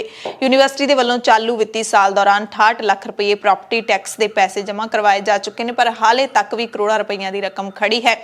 ਨਗਰ ਨਿਗਮ ਦੀ ਟੈਕਸ ਬ੍ਰਾਂਚ ਨੇ ਨੋਟਿਸ ਭੇਜਣ ਤੋਂ ਪਹਿਲਾਂ ਯੂਨੀਵਰਸਿਟੀ ਦੇ ਰਕਬੇ ਅਤੇ ਬਿਲਡਿੰਗਾਂ ਦਾ ਪੂਰਾ ਹਿਸਾਬ ਕਿਤਾਬ ਲਾਇਆ। ਯੂਨੀਵਰਸਿਟੀ ਵੱਲੋਂ ਆਪਣੇ ਪੱਧਰ ਤੇ ਵੀ ਬਹੁ ਮੰਜ਼ਲੀ ਇਮਾਰਤਾਂ ਤੇ ਰਕਬੇ ਦਾ ਹਿਸਾਬ ਕਿਤਾਬ ਲਾਉਣ ਲਈ ਤਕਨੀਕੀ ਮਾਹਿਰਾਂ ਦੀ ਕਮੇਟੀ ਦਾ ਗਠਨ ਕੀਤਾ ਗਿਆ। ਇਸ ਕਮੇਟੀ ਨੇ ਕੰਮ ਕਰਨਾ ਸ਼ੁਰੂ ਕਰ ਦਿੱਤਾ ਹੈ। ਸੂਤਰਾਂ ਮੁਤਾਬਿਕ ਨਗਰ ਨਿਗਮ ਨੇ ਲੇਖੇ ਜੋਖੇ ਦੇ ਵਿੱਚ ਕੈਂਪਸ ਦੀਆਂ ਸਾਰੀਆਂ ਇਮਾਰਤਾਂ ਨੂੰ ਸ਼ਾਮਿਲ ਕੀਤਾ, ਜਦਕਿ ਇਸ ਤੋਂ ਪਹਿਲਾਂ ਰਿਹਾਇਸ਼ੀ ਘਰਾਂ ਨੂੰ ਬਾਹਰ ਰੱਖਿਆ ਗਿਆ ਸੀ। ਇਸ ਨਾਲ ਯੂਨੀਵਰਸਿਟੀ ਨੂੰ ਤਾਂ ਵੱਡੀ ਰਾਹਤ ਮਿਲੀ ਸੀ, ਪਰ ਇਸ ਵਾਰੀ ਨਿਗਮ ਕੋਈ ਰਿਆਇਤ ਨਹੀਂ ਦੇਣੀ ਚਾਹੁੰਦਾ। ਜਾਣਕਾਰੀ ਇਹ ਵੀ ਹੈ ਕਿ ਯੂਨੀਵਰਸਿਟੀ ਪ੍ਰਾਪਰਟੀ ਟੈਕਸ ਨੂੰ ਲੈ ਕੇ ਕਈ ਚਿਰਾਂ ਤੋਂ ਰੌਲਾ ਰੱਪਾ ਚੱਲ ਰਿਹਾ ਹੈ, ਰੋਲ ਘਚੋਲਾ ਚੱਲ ਰਿਹਾ ਹੈ। ਦੋਹਾਂ ਧਿਰਾਂ ਦੀਆਂ ਕਈ ਮੀਟਿੰਗਾਂ ਵੀ ਹੋਈਆਂ, ਪਰ ਸਹਿਮਤੀ ਨਹੀਂ ਬਣ ਸਕੀ। ਨਗਰ ਨਿਗਮ ਆਪ ਘਾਟਾ ਸਹਿ ਕੇ ਯੂਨੀਵਰਸਿਟੀ ਨੂੰ ਰਾਹਤ ਦੇਣ ਦੇ ਰੌਂਦ ਵਿੱਚ ਨਹੀਂ ਹੈ। ਨੋਟਿਸ ਮਿਲਣ ਤੋਂ ਬਾਅਦ ਯੂਨੀਵਰਸਿਟੀ ਅਤੇ ਨਿਗਮ ਦੇ ਅਧਿਕਾਰੀਆਂ ਨੇ ਰਲ ਕੇ ਸਾਰਾ ਰਿਕਾਰਡ ਚੈੱਕ ਕੀਤਾ, ਨਵੇਂ ਸਰਵੇ ਤੇ ਵਿਚਾਰ ਵਟਾਂਦਰਾ ਵੀ ਕੀਤਾ। ਪ੍ਰਾਪਰਟੀ ਟੈਕਸ ਨਗਰ ਨਿਗਮ ਵਾਸਤੇ ਆਮਦਨ ਦਾ ਇੱਕ ਵੱਡਾ ਸਰੋਤ ਹੈ, ਇਸ ਲਈ ਵੱਧ ਤੋਂ ਵੱਧ ਮਾਲੀਆ ਇਕੱਠਾ ਕਰਨ ਦੇ ਲਈ ਜ਼ੋਰ ਲਾਇਆ ਜਾ ਰਿਹਾ ਹੈ। ਯੂਨੀਵਰਸਿਟੀ ਤੋਂ ਬਿਨਾਂ ਕਈ ਅਦਾਰਿਆਂ ਨੂੰ ਵੀ ਨੋਟਿਸ ਦਿੱਤੇ ਗਏ ਨੇ। ਹਾਲਾਂਕਿ ਕਾਰਪੋਰੇਸ਼ਨ ਨੂੰ ਪ੍ਰਾਪਰਟੀ ਟੈਕਸ ਤੋਂ 46 ਕਰੋੜ 50 ਲੱਖ ਰੁਪਏ ਹਾਸਲ ਹੋਏ ਨੇ, ਜਿਨ੍ਹਾਂ ਦੇ ਵਿੱਚੋਂ 13 ਕਰੋੜ ਰਿਹਾਇਸ਼ੀ ਤੇ 33 ਕਰੋੜ 5 ਲੱਖ ਰੁਪਏ ਵਪਾਰਿਕ ਅਦਾਰਿਆਂ ਤੋਂ ਮਿਲੇ ਨੇ। ਪੰਜਾਬ ਦੀਆਂ ਜੇਲ੍ਹਾਂ ਦੇ ਨਾਲ ਜੁੜੀ ਖਬਰ ਹੈ। ਪਟਿਆਲਾ ਦੀ ਕੇਂਦਰੀ ਜੇਲ੍ਹ ਦੇ ਵਿੱਚ ਪੰਜਾਬ ਦੇ ADGP ਜੇਲ੍ਹਾਂ ਪ੍ਰਵੀਨ ਕੁਮਾਰ ਸਿਨਹਾ ਨੇ ਪੰਜਾਬ ਸਰਕਾਰ ਦੇ ਵੱਲੋਂ ਸ਼ੁਰੂ ਕਰਵਾਈਆਂ ਪੰਜਾਬ ਜੇਲ੍ਹ 올림픽ਸ 2021 ਦਾ ਆਗਾਜ਼ ਕੀਤਾ। ਪੰਜਾਬ ਸਰਕਾਰ ਦੇ ਵੱਲੋਂ ਇਹ ਖੇਡਾਂ ਖਾਸ ਤੌਰ ਤੇ ਜੇਲ੍ਹਾਂ ਵਿੱਚ ਬੰਦ ਕੈਦੀਆਂ ਦੇ ਮਨਾਂ ਵਿੱਚ ਖੇਡ ਭਾਵਨਾ ਪੈਦਾ ਕਰਕੇ ਉਹਨਾਂ ਦੇ ਚਰਿੱਤਰ ਦੇ ਵਿੱਚ ਸੁਧਾਰ ਲਿਆਉਣ ਲਈ ਸ਼ੁਰੂ ਕਰਵਾਈਆਂ ਗਈਆਂ ਨੇ। ਖਬਰ ਟਿੱਕਰੀ ਬਾਰਡਰ ਮੋਰਚੇ ਦੇ ਨਾਲ ਜੁੜੀ ਹੋਈ ਹੈ। ਕੁਝ ਦਿਨ ਪਹਿਲਾਂ ਹੀ ਟਿੱਕਰੀ ਬਾਰਡਰ ਤੇ ਦਰਦਨਾਕ ਹਾਦਸਾ ਵਾਪਰਿਆ ਸੀ, ਜਿਸ ਦੇ ਵਿੱਚ ਮਾਨਸਾ ਦੇ ਪਿੰਡ ਖੀਵਾ ਦਿਆਲੂ ਵਾਲਾ ਦੀਆਂ 3 ਬੀਬੀਆਂ ਸ਼ਹੀਦੀ ਪਾ ਗਈਆਂ ਸੀ ਤੇ ਹੁਣ ਮਾਨਸਾ ਦੇ ਪਿੰਡ ਰੱਲਾ ਦੇ ਇੱਕ ਕਿਸਾਨ ਦੀ ਟਿੱਕਰੀ ਬਾਰਡਰ ਤੇ ਮੌਤ ਹੋ ਗਈ ਹੈ। 60 ਸਾਲ ਦੀ ਉਮਰ ਸੀ। ਕਿਸਾਨ ਦਾ ਨਾਮ ਮਹਿੰਦਰ ਸਿੰਘ ਸੀ ਤੇ 16 ਤਰੀਕ ਨੂੰ ਸਵੇਰੇ ਉਹਨਾਂ ਦੀ ਮੌਤ ਹੋ ਗਈ ਤੇ ਮੌਤ ਦਾ ਕਾਰਨ ਦਿਲ ਦਾ ਦੌਰਾ ਮੰਨਿਆ ਜਾ ਰਿਹਾ ਹੈ। ਕਿਸਾਨ ਸੰਘਰਸ਼ ਕਮੇਟੀ ਦੇ ਸੂਬਾ ਲੀਡਰ ਮੇਘਰਾਜ ਰੱਲਾ ਨੇ ਦੱਸਿਆ ਕਿ ਕਿਸਾਨ ਹਫ਼ਤੇ ਤੋਂ ਦਿੱਲੀ ਕਿਸਾਨ ਮੋਰਚੇ ਦੇ ਵਿੱਚ ਗਿਆ ਹੋਇਆ ਸੀ। ਪਹਿਲਾਂ ਵੀ ਆਉਂਦਾ ਜਾਂਦਾ ਰਹਿੰਦਾ ਸੀ। ਆਰਥਿਕ ਪੱਖ ਤੋਂ ਬੇਹੱਦ ਕਮਜ਼ੋਰ ਸੀ, ਇਸੇ ਕਰਕੇ ਵਿਆਹ ਵੀ ਨਹੀਂ ਹੋਇਆ ਸੀ ਕਿਸਾਨ ਦਾ ਤੇ ਟਿੱਕਰੀ ਬਾਰਡਰ ਮੋਰਚੇ ਤੇ ਸੰਘਰਸ਼ ਦੌਰਾਨ ਇਸ ਦੀ ਮੌਤ ਹੋ ਗਈ ਹੈ। ਬੁਲੇਟਿਨ ਦੇ ਵਿੱਚ ਕੁਝ ਖਾਸ ਤੇ ਵੱਡੀਆਂ ਖਬਰਾਂ ਪੂਰੇ ਭਾਰਤ ਦੀਆਂ ਤੁਹਾਨੂੰ ਦੱਸ ਦਿੰਨੇ ਆ। ਪ੍ਰਧਾਨ ਮੰਤਰੀ ਨਰਿੰਦਰ ਮੋਦੀ ਨੇ ਕੈਗ ਯਾਨੀ ਕਿ ਕੰਟਰੋਲਰ ਐਂਡ ਆਡੀਟਰ ਜਨਰਲ ਦੇ ਦਫ਼ਤਰ ਦੇ ਵਿੱਚ ਪਹਿਲੇ ਆਡਿਟ ਦਿਵਸ ਦੇ ਵਿੱਚ ਸਰਕਾਰੀ ਵਿਭਾਗਾਂ ਨੂੰ ਕਹਿ ਦਿੱਤਾ ਹੈ ਕਿ ਕੈਗ ਜਿਹੜੇ ਵੀ ਦਸਤਾਵੇਜ਼, ਅੰਕੜੇ ਤੇ ਫਾਈਲਾਂ ਮੰਗੇ ਉਹ ਮੁਹੱਈਆ ਕਰਵਾਏ ਜਾਣ। ਮੋਦੀ ਨੇ ਕਿਹਾ ਕਿ ਅਸੀਂ ਵਿੱਤੀ ਘਾਟੇ ਤੇ ਸਰਕਾਰੀ ਖਰਚਿਆਂ ਤੇ ਤੁਹਾਡੀਆਂ ਚਿੰਤਾਵਾਂ ਨੂੰ ਪੋਜ਼ਿਟਿਵਲੀ ਲਿਆ ਹੈਗਾ। ਮੋਦੀ ਨੇ ਕਿਹਾ ਕਿ ਕੈਗ ਨੂੰ ਮਹਾਮਾਰੀ ਦੇ ਸਮੇਂ 'ਚ ਅਪਣਾਈਆਂ ਗਈਆਂ ਨੀਤੀਆਂ ਦਾ ਅਧਿਐਨ ਕਰਨਾ ਚਾਹੀਦਾ। ਵਿਗਿਆਨਿਕ ਤੇ ਯੋਜਨਾਬੱਧ ਤਰੀਕੇ ਦੇ ਨਾਲ ਆਡਿਟ ਸਿਸਟਮ ਨੂੰ ਮਜ਼ਬੂਤ ਤੇ ਪਾਰਦਰਸ਼ੀ ਬਣਾਉਣਾ ਪਏਗਾ। ਪੱਛਮੀ ਬੰਗਾਲ ਦੀ ਮੁੱਖ ਮੰਤਰੀ ਮਮਤਾ ਬੈਨਰਜੀ ਅਗਲੇ ਹਫ਼ਤੇ ਨਵੀਂ ਦਿੱਲੀ ਦੇ ਵਿੱਚ ਪ੍ਰਧਾਨ ਮੰਤਰੀ ਨਰਿੰਦਰ ਮੋਦੀ ਦੇ ਨਾਲ ਮੁਲਾਕਾਤ ਕਰ ਸਕਦੇ ਨੇ। ਮੁੱਦਾ BSF ਦਾ ਰਹੇਗਾ। ਇਸ ਬੈਠਕ ਦੇ ਵਿੱਚ ਸੂਬੇ ਦੇ ਬਕਾਏ ਅਤੇ BSF ਦੇ ਵਧਾਏ ਗਏ ਅਧਿਕਾਰ ਖੇਤਰ ਵਰਗੇ ਮੁੱਦਿਆਂ ਤੇ ਮਮਤਾ ਚਰਚਾ ਕਰ ਸਕਦੇ ਨੇ। यूपी ਦੇ ਕਾਨਪੁਰ ਤੋਂ ਖਬਰ ਹੈ, ਜਿੱਥੇ ਇੱਕ ਨੌਜਵਾਨ ਦੀ ਕਥਿਤ ਤੌਰ ਤੇ ਪੁਲਿਸ ਦੀ ਕੁੱਟਮਾਰ ਤੋਂ ਬਾਅਦ ਮੌਤ ਦਾ ਮਾਮਲਾ ਸਾਹਮਣੇ ਆਇਆ ਹੈ। ਪਰਿਵਾਰ ਵਾਲਿਆਂ ਨੇ ਪੁਲਿਸ ਦੇ ਖਿਲਾਫ ਪ੍ਰਦਰਸ਼ਨ ਕੀਤਾ। ਕਲਿਆਣਪੁਰ ਥਾਣਾ ਇਲਾਕੇ ਦੇ 25 ਸਾਲਾ ਨੌਜਵਾਨ ਜਤਿੰਦਰ ਸਿੰਘ ਦੀ ਸੋਮਵਾਰ ਨੂੰ ਸ਼ੱਕੀ ਹਾਲਾਤਾਂ ਦੇ ਵਿੱਚ ਮੌਤ ਹੋ ਗਈ ਸੀ। ਪਰਿਵਾਰ ਵਾਲਿਆਂ ਦਾ ਇਲਜ਼ਾਮ ਹੈ ਕਿ ਨੌਜਵਾਨ ਨੂੰ ਪੁਲਿਸ ਐਤਵਾਰ ਨੂੰ ਚੋਰੀ ਦੇ ਸ਼ੱਕ ਵਿੱਚ ਲੈ ਕੇ ਗਈ ਸੀ। ਪਰਿਵਾਰ ਵਾਲਿਆਂ ਦਾ ਇਲਜ਼ਾਮ ਹੈ ਕਿ ਪੁਲਿਸ ਨੇ ਮਾਰ ਕੁੱਟ ਕੀਤੀ, ਜਿਸ ਤੋਂ ਬਾਅਦ ਨੌਜਵਾਨ बुरी तरह दे नाल जख्मी हो गया। हस्पताल लिजाया जा रहा सी पर राह दे विच उसदी मौत हो गई, जबकि कानपुर पुलिस ने इन्हां इल्जामां नूं नकार दिता है।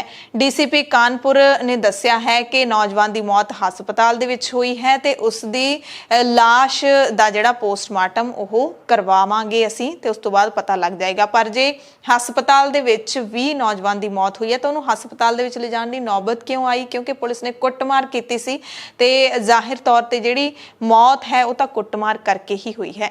त्रिपुरा तो खबर है, जिथे जमानत ते रिहा महिला पत्रकारां नूं मंत्री ने सियासी पार्टियां दा एजेंट दस्सिया है। ਅੱਜ ਪੂਰੇ ਭਾਰਤ ਦੇ ਵਿੱਚ ਕੌਮੀ ਜਿਹੜਾ ਹੈਗਾ ਪ੍ਰੈਸ ਦਿਵਸ ਮਨਾਇਆ ਗਿਆ ਹੈ। ਅੱਜ ਦੇ ਦਿਨ ਮਨਾਇਆ ਜਾਂਦਾ ਹੈ, ਕਿਤੇ ਮਨਾਇਆ ਗਿਆ ਜਾਂ ਨਹੀਂ ਇਸ ਬਾਰੇ ਤਾਂ ਕੋਈ ਖਬਰ ਨਹੀਂ ਮਿਲੀ, ਪਰ ਅੱਜ ਹੁੰਦਾ ਹੈ। ਪ੍ਰੈਸ ਦੀ ਆਜ਼ਾਦੀ ਦਾ ਦਿਨ ਹੁੰਦਾ ਹੈ। ਤ੍ਰਿਪੁਰਾ ਦੇ ਸੂਚਨਾ ਮੰਤਰੀ ਨੇ ਦੋਸ਼ ਲਾਇਆ ਕਿ 2 ਮਹਿਲਾ ਪੱਤਰਕਾਰ ਜਿਨ੍ਹਾਂ ਨੂੰ ਗ੍ਰਿਫਤਾਰ ਕੀਤਾ ਗਿਆ ਸੀ, ਬਾਅਦ ਵਿੱਚ ਐਤਵਾਰ ਨੂੰ ਜ਼ਮਾਨਤ ਤੇ ਰਿਹਾ ਕਰ ਦਿੱਤਾ ਗਿਆ।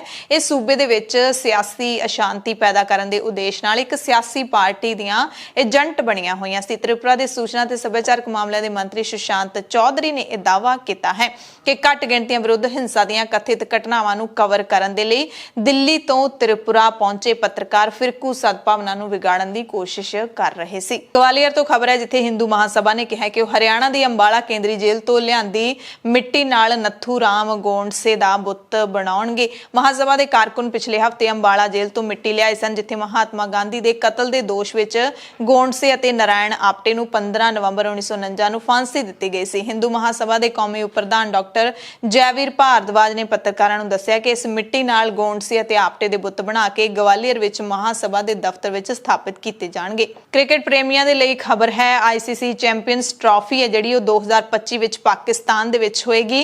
ICC ਨੇ ਆਪਣੇ ਕਈ ਪ੍ਰੋਗਰਾਮਾਂ ਦਾ ਜਿਹੜਾ ਐਲਾਨ ਕੀਤਾ ਹੈ, ਨਵੇਂ 8 ਟੂਰਨਾਮੈਂਟਾਂ ਦਾ ਐਲਾਨ ਕੀਤਾ। 2024 ਦਾ T20 ਵਿਸ਼ਵ ਕੱਪ ਅਮਰੀਕਾ ਤੇ ਵੈਸਟ ਇੰਡੀਜ਼ ਦੇ ਵਿੱਚ ਅਤੇ 2025 ਦੀ ਚੈਂਪੀਅਨਸ ਟਰਾਫੀ ਹੈ ਜਿਹੜੀ ਉਹ ਪਾਕਿਸਤਾਨ ਦੇ ਵਿੱਚ ਹੋਵੇਗੀ। ਬੁਲੇਟਿਨ ਦੇ ਵਿੱਚ ਕੁਝ ਖਾਸ ਤੇ ਵੱਡੀਆਂ ਖਬਰਾਂ ਪੂਰੀ ਦੁਨੀਆ ਤੋਂ। ਸਭ ਤੋਂ ਪਹਿਲੀ ਖਬਰ ਲੰਡਨ ਤੋਂ ਹੈ ਤੇ ਪੰਜਾਬੀਆਂ ਦੇ ਨਾਲ ਜੁੜੀ ਹੋਈ ਹੈ। ਇੱਥੇ ਬਰਤਾਨੀਆ ਦੀ ਅਦਾਲਤ ਨੇ ਪੰਜਾਬੀ ਵਿਅਕਤੀ ਨੂੰ ਆਪਣੀ ਪਤਨੀ ਨੂੰ ਚਾਕੂ ਮਾਰ ਕੇ ਕਤਲ ਕਰਨ ਦੇ ਦੋਸ਼ ਵਿੱਚ ਉਮਰ ਕੈਦ ਦੀ ਸਜ਼ਾ ਸੁਣਾਈ ਹੈ। ਦੱਖਣ ਪੂਰਬੀ ਇੰਗਲੈਂਡ ਦੇ ਮਿਲਟਨ ਕੀਨਜ਼ ਦੇ ਵਿੱਚ ਪਤੀ ਪਤਨੀ ਰਹਿੰਦੇ ਸੀ, ਅਨਿਲ ਗਿੱਲ ਤੇ ਰਣਜੀਤ ਗਿੱਲ। ਪਤੀ ਦੀ ਉਮਰ 47 ਸਾਲ ਹੈ, ਪਤਨੀ ਦੀ 43 ਸਾਲ ਸੀ। ਕਤਲ ਦੇ ਸ਼ੱਕ ਦੇ ਵਿੱਚ ਇਸੇ ਸਾਲ ਜਨਵਰੀ ਦੇ ਵਿੱਚ ਟੇਮਸ ਵੈਲੀ ਪੁਲਿਸ ਨੇ ਇਸ ਨੂੰ ਗ੍ਰਿਫਤਾਰ ਕੀਤਾ ਸੀ। ਅਨਿਲ ਨੇ ਪੁਲਿਸ ਨੂੰ ਫੋਨ ਕਰਕੇ ਖੁਦ ਆਪਣੇ ਘਰ ਬੁਲਾਇਆ ਸੀ ਆਪਣੀ ਪਤਨੀ ਬਾਰੇ ਦੱਸਣ ਲਈ, ਪਰ ਇਹ ਨਹੀਂ ਸੀ ਦੱਸਿਆ ਕਿ ਉਸਨੇ ਕਤਲ ਕੀਤਾ ਹੈ। ਜਦੋਂ ਜਾਂਚ ਕੀਤੀ ਤਾਂ ਰਣਜੀਤ ਦੀ ਲਾਸ਼ ਹੈ ਜਿਹੜੀ, ਯਾਨੀ ਕਿ ਪਤਨੀ ਦੀ ਲਾਸ਼, ਉਸਦੇ ਘਰ ਦੇ ਗੈਰਾਜ ਵਿੱਚੋਂ ਰਜਾਈ ਤੇ ਕੂੜੇ ਵਿੱਚ ਲਪੇਟੀ ਹੋਈ ਮਿਲੀ, ਕੂੜੇ ਦੇ ਥੈਲੇ ਵਿੱਚ। ਸਰੀਰ ਤੇ ਸੱਟਾਂ ਦੇ ਕਈ ਨਿਸ਼ਾਨ ਸੀ। ਛੇਤੀ ਪਤਾ ਲੱਗ ਗਿਆ ਸੀ ਕਿ ਥੋੜੀ ਦੇਰ ਪਹਿਲਾਂ ਹੀ ਉਸਦੀ ਮੌਤ ਹੋਈ ਹੈ। ਪੋਸਟਮਾਰਟਮ ਜਾਂਚ ਵਿੱਚ ਸਾਹਮਣੇ ਆਇਆ ਕਿ ਰਣਜੀਤ ਦੀ ਮੌਤ ਕਈ ਵਾਰੀ ਚਾਕੂ ਮਾਰਨ ਕਰਕੇ ਹੋਈ ਹੈ। ਪਹਿਲਾਂ ਤਾਂ ਅਨਿਲ ਨੇ ਕਤਲ ਤੋਂ ਇਨਕਾਰ ਕਰ ਦਿੱਤਾ, ਪਰ ਬਾਅਦ ਵਿੱਚ ਮੰਨ ਗਿਆ ਕਿ 18 ਵਾਰੀ ਉਹਨੇ ਆਪਣੀ ਪਤਨੀ ਨੂੰ ਚਾਕੂ ਮਾਰੇ ਤੇ ਹੁਣ ਸਾਰੀ ਉਮਰ ਉਹ ਜੇਲ੍ਹ ਵਿੱਚ ਸੜਦਾ ਰਹੂਗਾ। 22 ਸਾਲਾਂ ਬਾਅਦ ਇਸ ਨੂੰ ਪੈਰੋਲ ਮਿਲ ਸਕੂਗੀ।